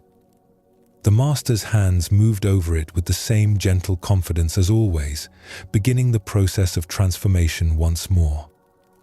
Jun picked up a ball of clay from the wedging table and began working it with his hands, preparing it. The clay was cool and damp, alive in his palms. He knew now that whatever he made from it would be temporary. Even if it survived the fire, even if it lasted for years, eventually it would return to dust. But somehow, this knowledge didn't make the work feel pointless. If anything, it made each piece more precious. Not despite its impermanence, but because of it. This story reveals another dimension of Zen Buddhism's teaching about impermanence. Where Yuki's painting was transformed by rain, the jar was completely returned to its elemental form by fire. And Jun had to learn what this meant. His question about making something that lasts forever came from a deep human longing. We want to create things that will outlive us. We want permanence in a world where everything changes. We want to matter in a lasting way. Hiroshi's answer was perfect. Fire will decide. Not the potter. The master can have all the skill in the world, all the care and attention, but ultimately there are forces beyond his control that will determine what survives and what returns to earth. Jun saw this as failure because he was thinking in terms of the jar as an object, a thing that should exist permanently. But Hiroshi saw it differently. The jar was always just a temporary form that clay took. Before it was a jar, it was a lump of formless earth. After the fire, it returned to a different version of earth. The ashes weren't the death of the jar. They were the next phase of the clay's existence. This is what Zen means by impermanence as transformation rather than loss. Nothing is ever truly destroyed. Things only change form. The question isn't whether things will last forever, because nothing does. The question is whether we can appreciate them in their current form without needing them to be permanent. Yoon thought the ashes were nothing because they couldn't hold water or serve the function a jar is meant to serve. But Hiroshi saw them as beautiful in their own right. Light enough to dance in the wind, capable of nourishing the soil, transformed but not destroyed. When Jun scattered the ashes around the tree, he participated in this understanding. The clay that was meant to become a jar would instead become part of the tree's growth. It would feed leaves, contribute to flowers, support fruit. Not the permanence he imagined, but perhaps something better. Continued existence through endless transformation. This teaching challenges how we think about success and failure, creation and destruction. We judge outcomes based on whether things turn out as we planned. The jar was supposed to survive the fire and become a permanent object. When that didn't happen, Jun saw only failure. But from a larger perspective, everything happened exactly as it should. The clay went through its process. The fire revealed the clay's nature. The ashes returned to earth and continued their existence in new forms. We do this constantly in our own lives. We have plans and expectations. When reality doesn't match them, we feel we've failed, that something has gone wrong. But perhaps things are simply transforming in ways we hadn't anticipated. Perhaps the ashes of our failed plans can nourish growth we never imagined. The most powerful moment in the story is Hiroshi returning to his wheel the next morning, beginning again. He didn't stop creating because one piece became ashes. He understood that creation and dissolution are partners, not opponents. You can't have one without the other. Every jar will eventually return to earth. Does that make making jars pointless? Or does it make each jar more precious because it's temporary? For those of us trying to rest at night, this teaching offers profound freedom. We often lie awake worrying about what we're building, what we're trying to preserve, what might be lost. We grip tightly to outcomes, to plans, to the things we've created. But everything, eventually, returns to ashes. Not as tragedy, but as natural process. What would it mean to create and live and love with the knowledge that nothing lasts forever? Not with despair, but with appreciation. Not holding less tightly because things don't matter, but holding more gently because they matter deeply and are here only for a time. The jar that became ashes taught more than a jar that survived ever could have. Yoon learned that beauty isn't diminished by being temporary. That transformation isn't the same as destruction. That ashes too have their place and purpose. That every ending is also a beginning of something else. The wheel keeps turning. The clay keeps transforming. The fire keeps burning. And in this endless cycle of creation and dissolution, there's a peace that comes from accepting rather than fighting, from appreciating each form while it lasts, then letting it go when it's time. from understanding that nothing is ever truly lost, only changed. A young monk named Takashi arrived at a secluded monastery high in the mountains. The journey had taken him 3 days of walking steep paths, his legs aching by the time he finally saw the monastery gates. He had heard of this place from other monks, whispered about as somewhere special, though no one could quite explain why. The monastery was simple, built of dark wood and stone. Prayer flags snapped in the constant mountain wind. Gardens grew vegetables and herbs. A small stream provided water.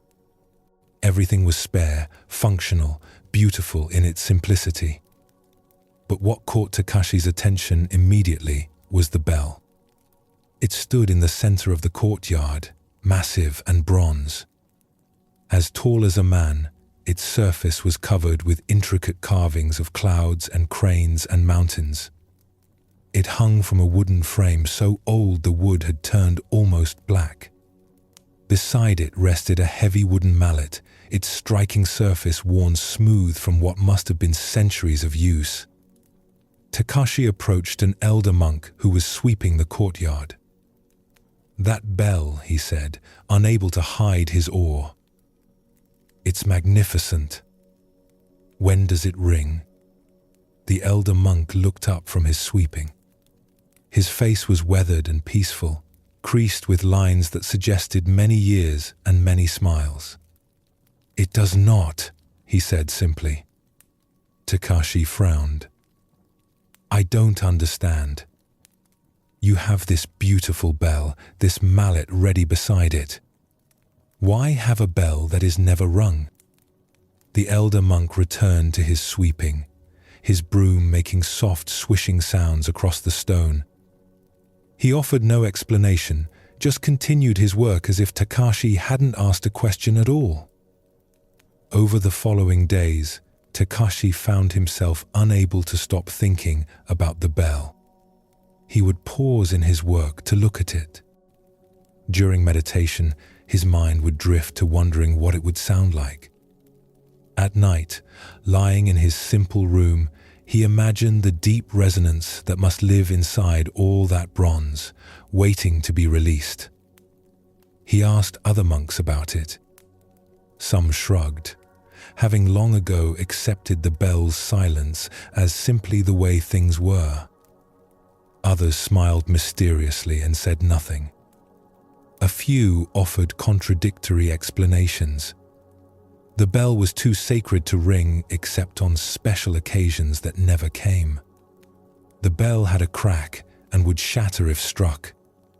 The bell was a meditation on potential, on the unmanifested. None of these answers satisfied Takashi. He began to feel that the bell was calling to him somehow, that its very silence was a question posed to him personally. He found himself drawn to it repeatedly throughout each day, standing before it, studying the carvings, looking at the mallet resting beside it. One evening, unable to sleep, he rose and walked to the courtyard. The moon was full, casting silver light across everything. The bell glowed softly in the moonlight, its bronze surface seeming to hold inner luminescence. The monastery was silent around him.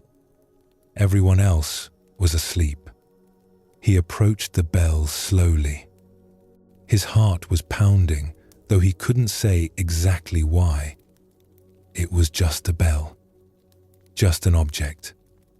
Yet, standing before it in the moonlight, it seemed to hold more significance than that. It seemed to be waiting. For what? He didn't know. He ran his fingers over the carved surface. The metal was cool beneath his touch. His fingers traced the swirling clouds, the wings of the cranes, the peaks of the mountains. Each detail had been crafted with such care, such attention. Someone had spent months, maybe years, creating these images. And for what? For a bell that was never rung? His hand moved to the mallet. It was heavier than he expected when he lifted it. The wood was smooth, worn by countless hands over countless years. Or perhaps just a few hands over many years of preparation, of intention that was never completed.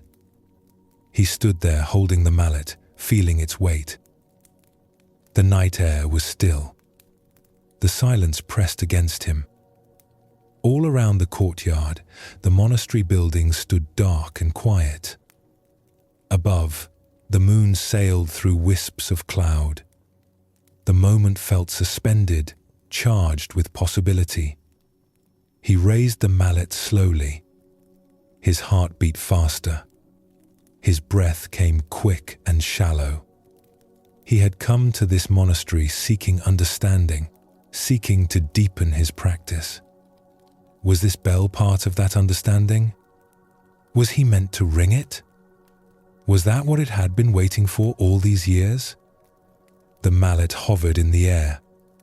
The bell waited, silent, patient. Takashi's arm trembled slightly from holding the mallet up, from the tension of this frozen moment. What would happen if he struck it? Would the sound wake everyone? Would the elders be angry? Would some ancient prophecy be fulfilled or broken? Would the bell shatter, as some had suggested, or would it ring with a note so pure it would transform everything? His mind raced with questions, with possibilities, with fears and hopes. And then, slowly, he lowered the mallet. Not because he decided against ringing the bell, but because in that moment of hovering, in that space between decision and action, he felt something. A quality of attention that was complete without needing to do anything. A fullness in the potential that would somehow be diminished by actualization. He set the mallet down carefully, exactly where it had been. He stood for a moment longer, looking at the bell in the moonlight. Then he turned and walked back to his room, leaving the bell as he had found it. Silent. Waiting. The next morning, as he went about his morning duties, the elder monk he had first spoken to approached him. The old man was carrying a bucket of water from the well, moving with the careful balance of someone who had done this task 10,000 times. "You visited the bell last night," the elder said. It wasn't a question. Takashi felt his face grow warm. "I'm sorry. I didn't mean to." The elder shook his head. "There is nothing to apologize for. Did you ring it?" "No," Takashi said. "Why not?" Takashi struggled to find words for what he had experienced. "I don't know exactly. I wanted to. I raised the mallet. But then I realized that in that moment before striking, something was complete. The bell didn't need to be rung to fulfill its purpose. It was already doing what it was meant to do." The elder monk smiled, a warm expression that reached his eyes. "And what is it doing?" "Teaching," Takashi said slowly, understanding as he spoke.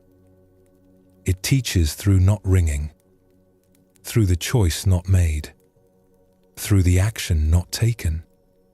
The elder nodded. "Yes, every moment we choose not to act is as significant as every moment we choose to act. But we rarely notice these choices. We move through life acting, doing, making things happen. We rarely pause to consider the power of restraint, of the unmade choice, of the bell that remains silent." He set down his bucket and looked at the bell standing in the courtyard. "Some of the novices who come here are frustrated by the bell. They think it's a test, that they're supposed to ring it to prove something. Others ignore it completely after a while, accepting its silence without questioning. But occasionally, someone understands what you understood last night. that the bell's teaching is in the space between striking and not striking, in the moment of choice itself. But won't it always be that way? Takashi asked. Won't the bell always be unrung, always just potential? Perhaps, the elder said. Or perhaps one day someone will ring it and that will be the right moment. Who can say? The point isn't whether the bell rings or doesn't ring. The point is learning to live in the uncertainty, to appreciate the power of both action and inaction, to see that what we choose not to do shapes our lives as much as what we choose to do. In the following weeks, Takashi's relationship with the bell changed. He no longer felt compelled to ring it. He would pass it in the courtyard and feel a sense of companionship, almost. The bell in its silence, him in his learning. Both existing in that space of potential, of choice not yet made, of action held in careful balance with restraint. He began to notice this pattern elsewhere in the monastery. The garden that was allowed to grow somewhat wild rather than being perfectly manicured. The words not spoken in conversations, the silences that communicated as much as speech. The meals that were simple rather than elaborate. The schedule that left open time rather than filling every moment with activity. The whole monastery, he realized, was built around this principle. Not just doing, but knowing when not to do. Not just speaking, but knowing when silence serves better. Not just acting, but recognizing that restraint is itself a powerful form of action. One evening, months later, he was sitting in meditation when he heard it. Not the bell. The bell remained silent as always. But in his mind, in his heart, he heard what the bell would sound like if struck. A deep, resonant tone that seemed to contain all sounds within it. A note that would ripple out across the mountains, echoing off the peaks, fading slowly into the vast silence. He heard this sound without the bell being struck. And he understood that this was the bell's gift. Not the actual sound, but the imagined sound. Not the fulfilled potential, but the potential itself. The bell was more powerful unrung than it could ever be rung, because unrung it contained infinite possibilities. Every person who stood before it heard a different tone in their imagination. Every person experienced a different teaching. If someone finally rang it, it would make one sound, and that sound would define it forever. People would say, "Oh yes, the bell sounds like this." But unrung, it sounds like everything and nothing. It exists in pure potential, pure possibility. This story touches something subtle in Zen Buddhism's teaching about action. We live in a world that constantly tells us to do something. Take action. Make things happen. Don't just stand there. Accomplish something. Leave your mark. But the bell teaches a different wisdom. That sometimes the most powerful choice is the choice not to act. That restraint can be more significant than action. That what we choose not to do shapes our lives as profoundly as what we do. Takashi almost rang the bell. He raised the mallet. He was ready to act. But in that suspended moment, he discovered something essential. The space between decision and action contains its own kind of completion. The potential held but not released has its own kind of power.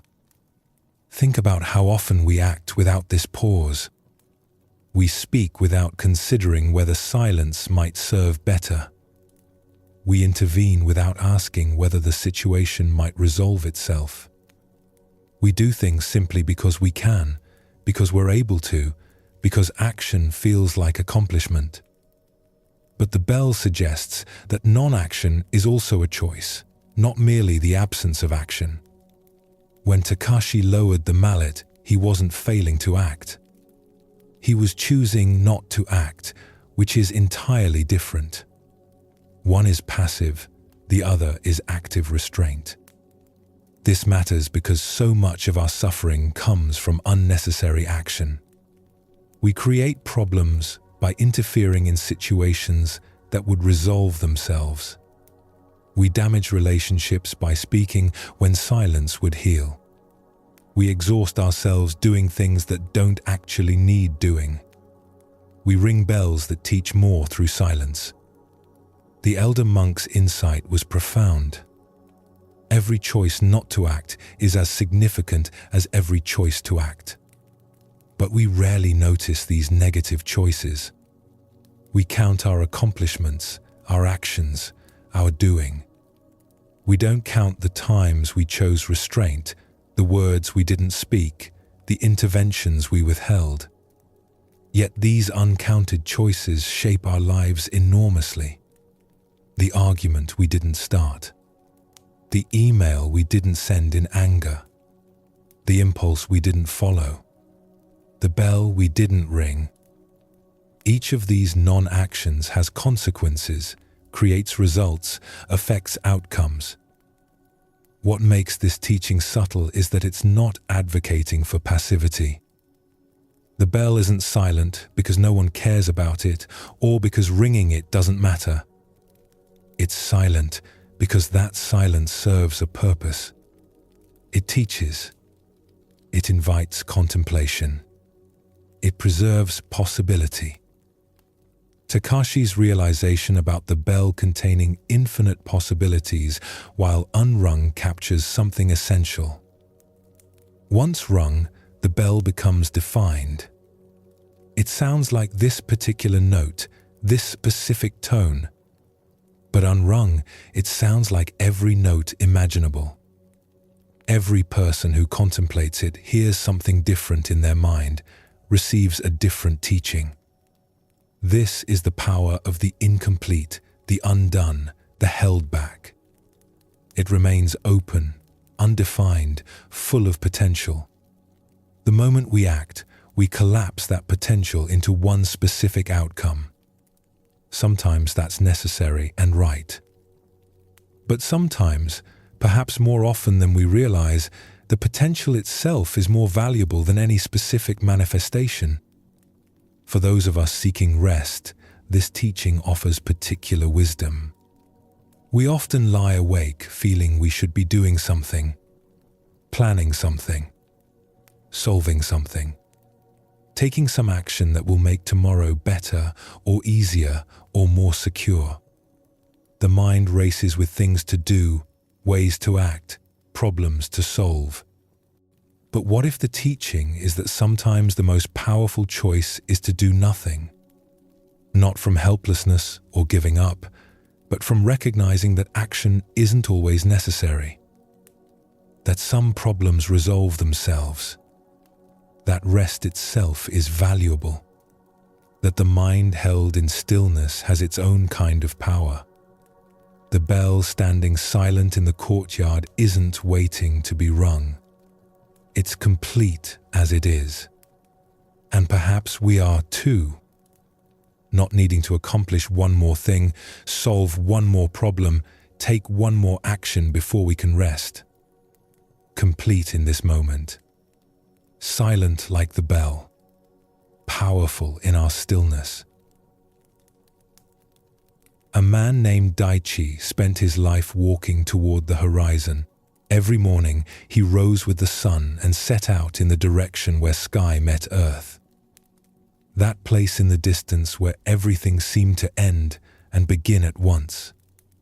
That line where the world completed itself. He had started this journey when he was young, barely more than a boy. He had stood in his village and looked out at the horizon, and something in him had whispered that there, in that distant place, he would find what he was looking for. He didn't know what that was exactly. Purpose, maybe. Understanding. the answer to questions he couldn't quite form into words. So he had left. His mother had wept. His father had tried to reason with him, but Daichi was certain. The horizon called to him. He would walk until he reached it. Years passed. His steps never slowed. Towns and rivers faded behind him. Other travelers passed him going the opposite direction, returning from wherever they had been. They would sometimes call out greetings, offer to share their food or water. Daichi would accept these kindnesses, but never lingered. He had somewhere to be. His beard grew long, untrimmed. His clothes wore out, and he replaced them with new ones from villages he passed through. He worked odd jobs for food and shelter, but never stayed longer than necessary. A few days to earn enough to continue, then back on the path. The landscape changed around him. Forests gave way to plains. Plains became hills. Hills rose into mountains. He crossed rivers, skirted lakes, walked through deserts where the horizon shimmered with heat. And always, it remained the same distance away. This should have troubled him, but somehow it didn't. He had committed to this journey. The horizon was his destination, and he would reach it eventually. Each day brought him closer. He was certain of this, even as the years accumulated and the distance never seemed to change. His shadow stretched and shrank with the turning days. In morning it pointed behind him, marking where he'd been. At noon it disappeared beneath his feet. In evening it stretched ahead, long and thin, as if trying to reach the horizon before he did. One evening, as the sun dipped low and turned the sky orange and purple and red, he looked up and felt his heart catch. The horizon was close. Closer than it had ever been. He could almost touch it. The place where sky met earth was right there, just ahead. His breath quickened. His legs, tired from decades of walking, found new strength. This was it. The end of his journey. The arrival he had worked his entire life toward. He took a final step forward, his foot coming down on earth that felt no different from any other earth he had walked across.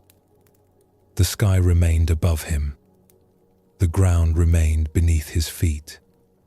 And the horizon, that line where everything was supposed to complete, had moved. It was ahead of him still.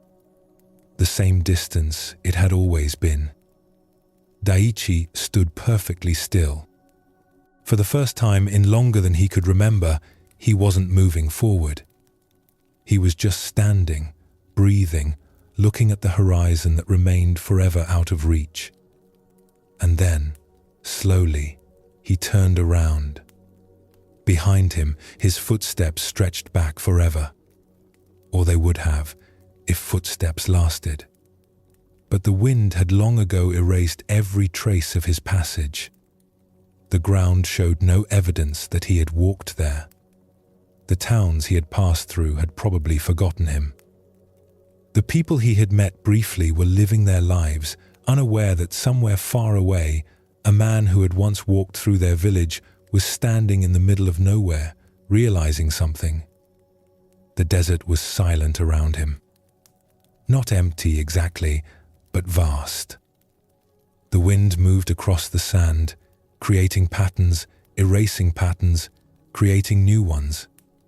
The sun continued its descent, painting the sky in colors that had no names. Somewhere in the distance, the horizon waited. It would always wait. It would never arrive. Because that's what horizons do. They mark the limit of vision, not the limit of the world. They exist as a function of where you stand, not as a place you can go. Daichi sat down on the sand.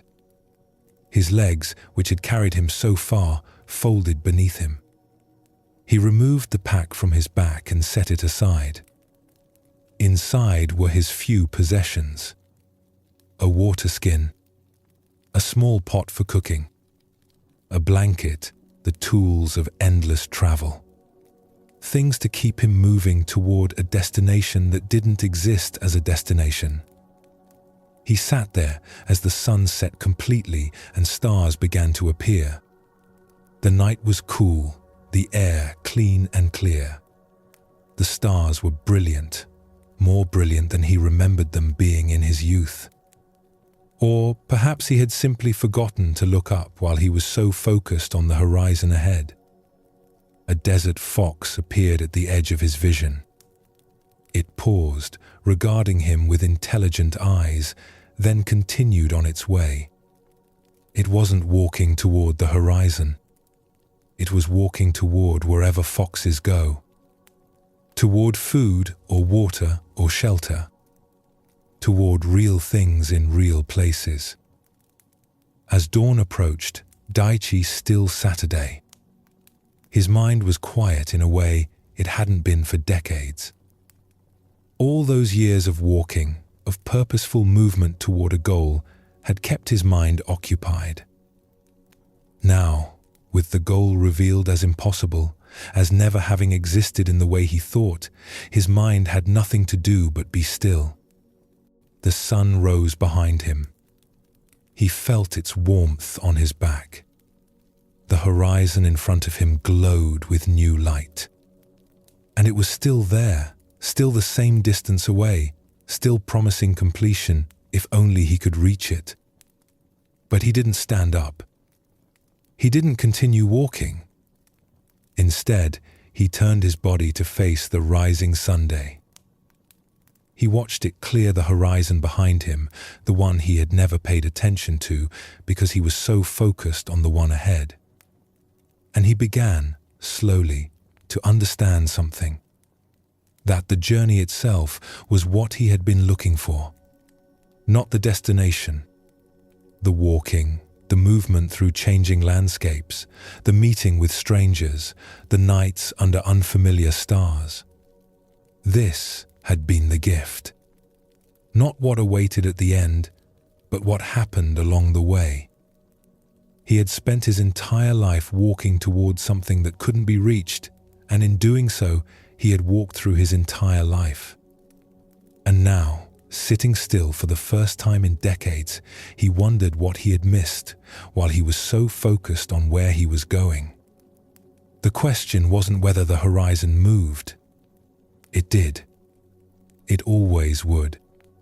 The question was whether he needed to keep chasing it, whether he could find meaning in standing still, whether completion could exist without arrival. This story touches something essential in Zen Buddhism about seeking and finding. Daichi represents all of us in our various pursuits. We set goals, we chase achievements, we work toward destinations. We think that when we get there, wherever there is, we'll finally be complete, finally satisfied, finally able to rest. But what Daichi discovered is what Zen sees clearly. The horizon isn't a place. It's a perspective. It exists relative to where we stand. No matter how far we travel, it moves with us.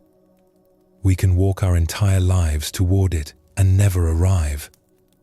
This isn't a failure, it's the nature of horizons. They mark the limit of our vision, not the limit of possibility. They show us how far we can see from where we are, not where the world ends. We do this with everything. We chase happiness as if it's a destination we'll reach. We pursue enlightenment as if it's a state we'll finally attain and maintain forever. We work towards security, success, achievement, thinking that when we get there, the seeking can stop. We can rest. But the horizon keeps moving. We reach one goal and immediately see another. We achieve one level of success and start thinking about the next. We find one answer and it reveals 10 new questions. There's always more horizon ahead. Daichi spent his entire life walking. Think about that. Decades of purposeful movement. His whole adult life devoted to a single pursuit. This takes dedication, commitment, focus. These aren't bad qualities, but they were directed towards something that couldn't be reached in the way he imagined. What's heartbreaking about the story is realizing everything he missed while walking. The towns were just places to pass through. The people were just brief encounters. The landscapes were just things to cross. He was always on his way to somewhere else, so he was never really present to where he was. This is what Zen calls the trap of seeking. We become so focused on getting somewhere that we miss being anywhere. We're so concentrated on the future completion that we're not present for the current moment. We walk through our entire lives on the way to somewhere else. When Daichi finally stopped, when he sat down in the desert and let go of his impossible goal, something shifted. The quietness that came wasn't the quietness of giving up. It was the quietness of finally arriving, not at the horizon, but at now. At here. At the present moment that he had been walking past for decades. The desert fox offered a subtle teaching. It wasn't walking toward the horizon. It was walking towards something real. Food, water, shelter. Things that actually exist in actual places. Its life had purpose without needing an impossible destination. It moved through the world, responding to what was actually there, not to some symbolic line that could never be crossed. The question the story poses is direct. What are we chasing that's like the horizon? What impossible standard are we walking toward, thinking that when we get there, everything will finally be right? What completion are we seeking that exists only as a function of where we're standing, that will move every time we move? And, more importantly, what are we missing while we chase? What actual life is happening right now that we're walking past because we're so focused on getting somewhere else? What beauty, what connection, what meaning is available right here that we don't notice because here isn't where we're trying to be? Zen Buddhism doesn't promise that we'll reach the horizon if we practice correctly. It promises something better. That we'll realize the horizon was never the point. That completion isn't a place we arrive, but a way of being. That we can stop walking away from where we are and start actually being here. The sunrise Daichi witnessed when he turned around was always there.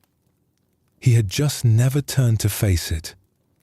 He was so busy walking toward one horizon that he never noticed the other one behind him. This is what we all do. Focus so intently on one direction that we miss everything else. A night watchman named Sato walked the quiet streets of the village, lighting lanterns as darkness fell. This was his duty, performed each evening for more years than he could count. He knew every doorway, every corner, every shadow. The village felt like an extension of his own body, so familiar was its geography. He carried flint and a small torch, moving from lantern to lantern with practiced efficiency. At each door, he would pause, strike his flint, coax flame from spark. The small fire would catch on his torch, and he would transfer it to the lantern's wick. One by one, the lanterns flickered to life, creating pools of golden light against the gathering dark. The work was meditative in its repetition. Strike, light, move on. Strike, light, move on. Each lantern the same, yet slightly different. The same process creating the same result, night after night, season after season. As he bent to light a lantern outside a merchant's house, he noticed a man sitting on the steps. This was unusual. Most people were inside by this hour, preparing their evening meals or settling in for the night. The man sat perfectly still, watching Sato work. "Careful," Sato said, more out of habit than real concern. "The streets are dangerous in the dark." The man looked at him with a slight smile. "Are they?"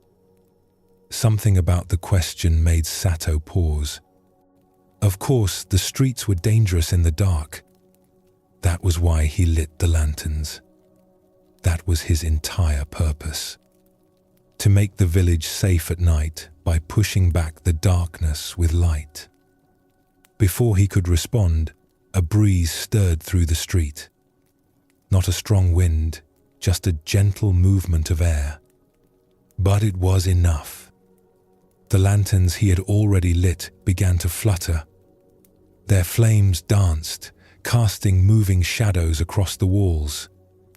And in that moment, in the shifting light and shadow, Sato saw something he had never noticed before. The street was glowing. Pale silver light illuminated everything. The houses, the stones, the trees. It wasn't lantern light. It was moonlight, falling softly from above, painting the world in gentle silver. He had been so focused on lighting his lanterns that he had never really looked at the night itself, had never noticed that darkness wasn't actually dark, that the moon provided its own light, different from but no less real than the lantern's glow. Then, in a single breath, the wind swept through the village with more force. It moved from house to house, street to street, and extinguished every lantern Sato had lit. One after another, the flames went out. The golden pools of light disappeared. Sato stood perfectly still, his flint in one hand, his torch in the other. Darkness pooled around him. Or what he had always thought of as darkness. But as his eyes adjusted, as he stopped trying to see by lantern light and started seeing what was actually there, he realized the village wasn't dark at all. The moon was nearly full, hanging high in the clear sky. Its light showed the outlines of rooftops, the shapes of trees, the pathway through the streets. Everything was visible, just in a different way. The quality of silver moonlight was softer than lantern glow, subtler. It didn't create the sharp boundaries between light and shadow that fire did. Instead, it washed over everything with gentle evenness. Nothing was hidden in complete darkness, but nothing was harshly illuminated either. He turned back toward the house where the man had been sitting. But the steps were empty.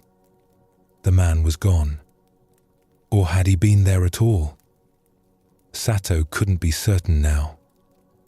The moonlight played tricks, suggested presences that might be real or might be shadows. The night stretched on. The wind carried nothing but silence. The village slept, its people safe in their homes, unaware that the lanterns had gone out. Unaware that the watchman stood in the street, holding unlit flint, learning something about the nature of light and darkness. Sato walked slowly through the village, not lighting lanterns now, just walking. Seeing his familiar streets transformed by moonlight. The merchant's shop looked different. The temple looked different. His own shadow moved beside him, less sharp than his shadow in lantern light, but still there, still visible. He passed the well at the center of the village. In lantern light, it was just a well. A practical thing, a source of water. But in moonlight, it became something else. The stone rim glowed silver. The darkness within it held mystery, The rope that hung down into it seemed to descend into another world. A cat crossed the street ahead of him. In lantern light, he would have seen it clearly. Brown and white, the markings distinct. In moonlight, it was all silver and shadow, a suggestion of Katniss moving with perfect confidence through the transformed landscape. Sato reached the edge of the village where his small house stood. He stopped at his door, but didn't go inside immediately. He stood looking back at the village he had walked through for so many years, seeing it new. The lanterns still hung outside each door, dark now, empty. The moon still hung above, full and bright. And he realized he had a choice. He could relight the lanterns. That was his duty after all. The villagers expected their streets lit at night. They depended on him to push back the darkness, to make their world safe and visible.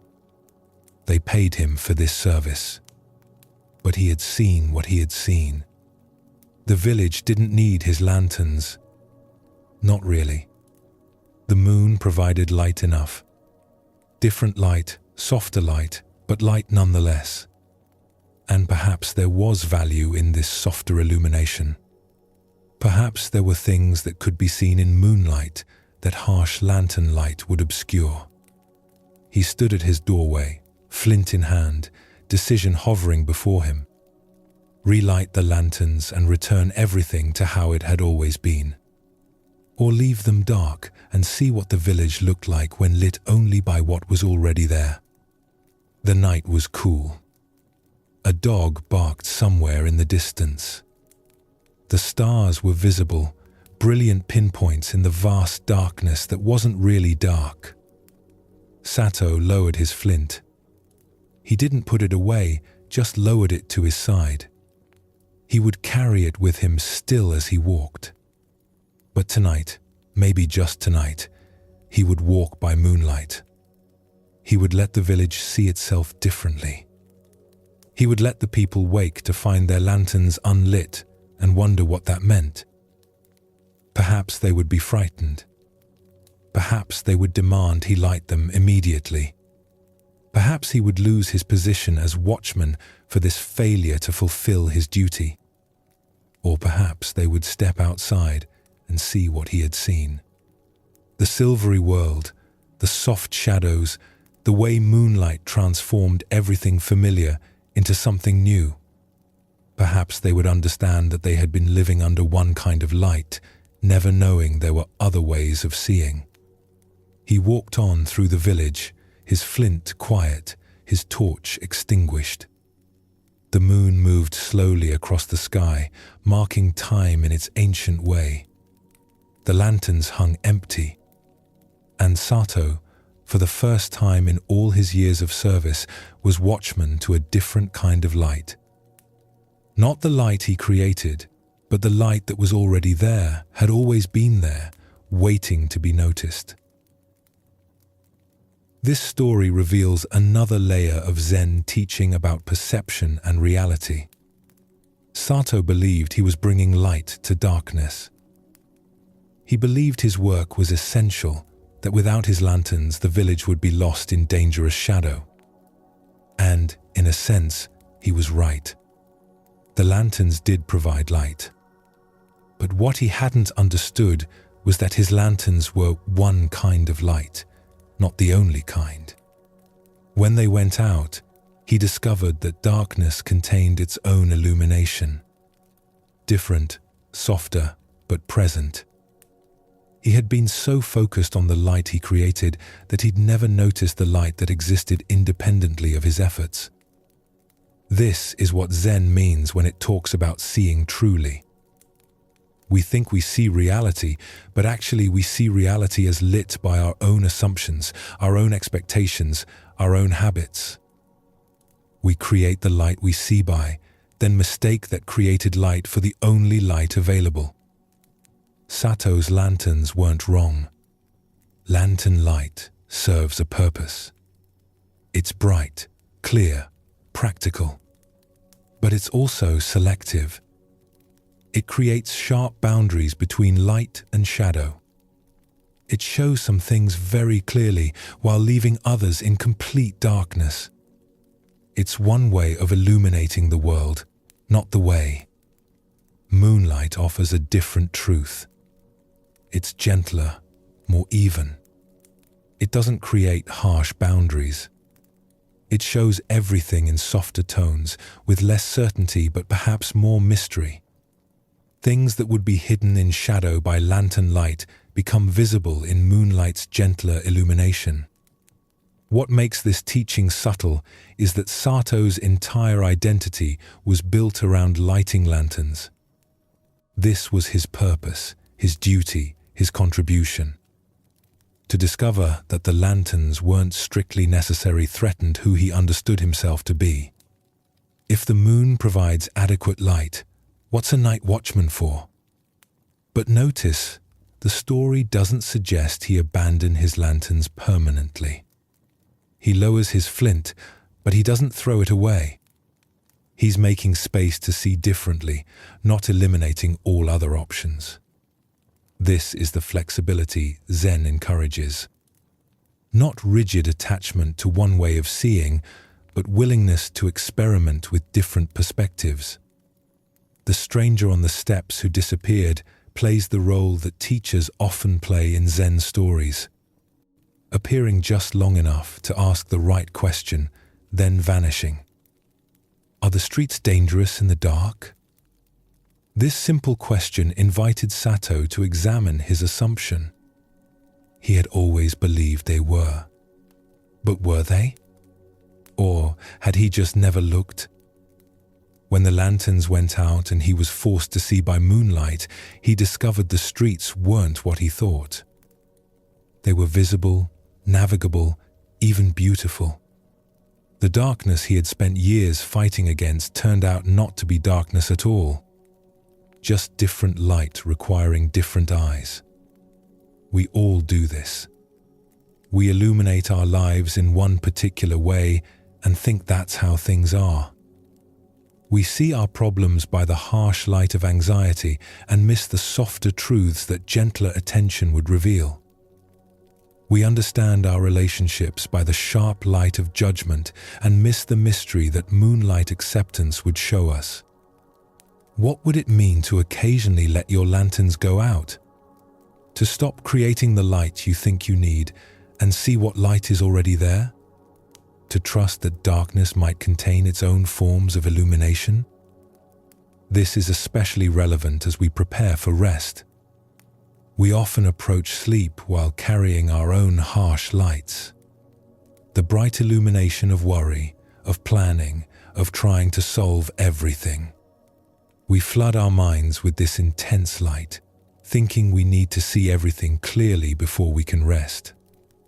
But maybe sleep comes easier by moonlight, by the gentler illumination that doesn't try to make everything sharp and clear, by the softer light that allows mystery, that permits not knowing, that trusts in what's naturally there rather than what we force into being. Sato walked through his village for years, lighting lanterns, never questioning. Then one night the wind came and showed him differently. That's all Zen asks. Not that we abandon what we know, but that we remain open to seeing differently when the wind blows our certainties out. As our journey through these Zen teachings comes to its natural close, you've traveled far from where you began. Not in distance, but in understanding. You've encountered monks who carried burdens they didn't need to carry. Travelers who discovered that what they sought was closer than they imagined. Artists who learned that transformation isn't the same as loss. All of them finding wisdom not through complex philosophy, but through simple presence. Each story carried a seed of truth about living with more ease, with less struggle. The truth isn't hidden in some distant monastery or secret text. It's right here in how we meet this moment, in whether we grip tightly or hold gently, in whether we fight against what is or learn to move with it. Zen Buddhism doesn't promise to make your life perfect or problem-free. It offers something more valuable, a way of being with life exactly as it is, with its changes and uncertainties, with its joys and sorrows, with its constant movement that never quite arrives anywhere permanent. The peace these teachings point toward isn't fragile. It doesn't depend on everything going right or staying the same. It's the peace that comes from recognizing you're already part of something larger than your individual concerns, already held by forces you don't have to manage, already complete even in your incompleteness. Tonight, as you finally release into rest, you can trust these ancient understandings, that the trying itself is often what prevents arrival, that the control you grip so tightly is less necessary than you believe. That rest comes not through solving everything, but through temporarily letting everything be exactly as it is. Your breathing is slowing naturally now. Your body knows how to rest without your conscious management. The thoughts that circle and return will eventually tire of their movement and settle, all on their own, without you having to make this happen. The monks and travelers in these stories discovered something essential. That peace isn't achieved through effort. It's revealed when effort stops interfering, like the soup that stirred itself, like the bridge that held by bending, like the bell that taught through silence. You don't need to carry tomorrow's concerns into tonight's rest. The merchant learned this by the roadside. The burden can be set down. It will still be there if you need to pick it up again.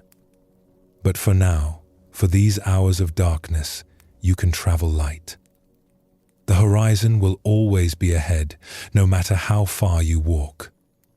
The man in the desert learned this. So perhaps the invitation is to stop walking towards some future moment when everything will finally be right. To discover that rightness is available now in the simple fact of being alive and aware. Let your body settle completely into the support beneath you. Feel how you don't have to hold yourself up. Something is already holding you.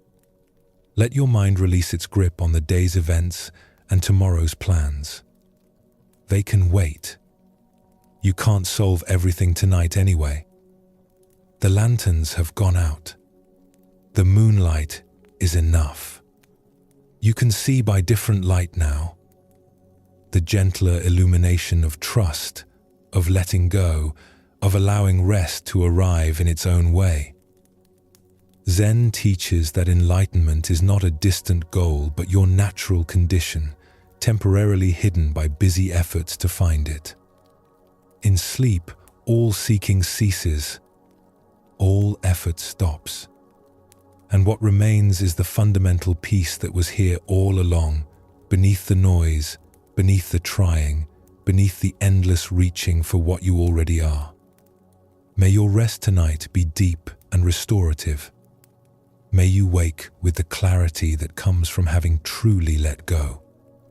May you carry some small seed of these teachings into your days, remembering that peace is not something you achieve. It's something you recognize was always here. The stream keeps flowing. The bell remains silent. The moon keeps rising.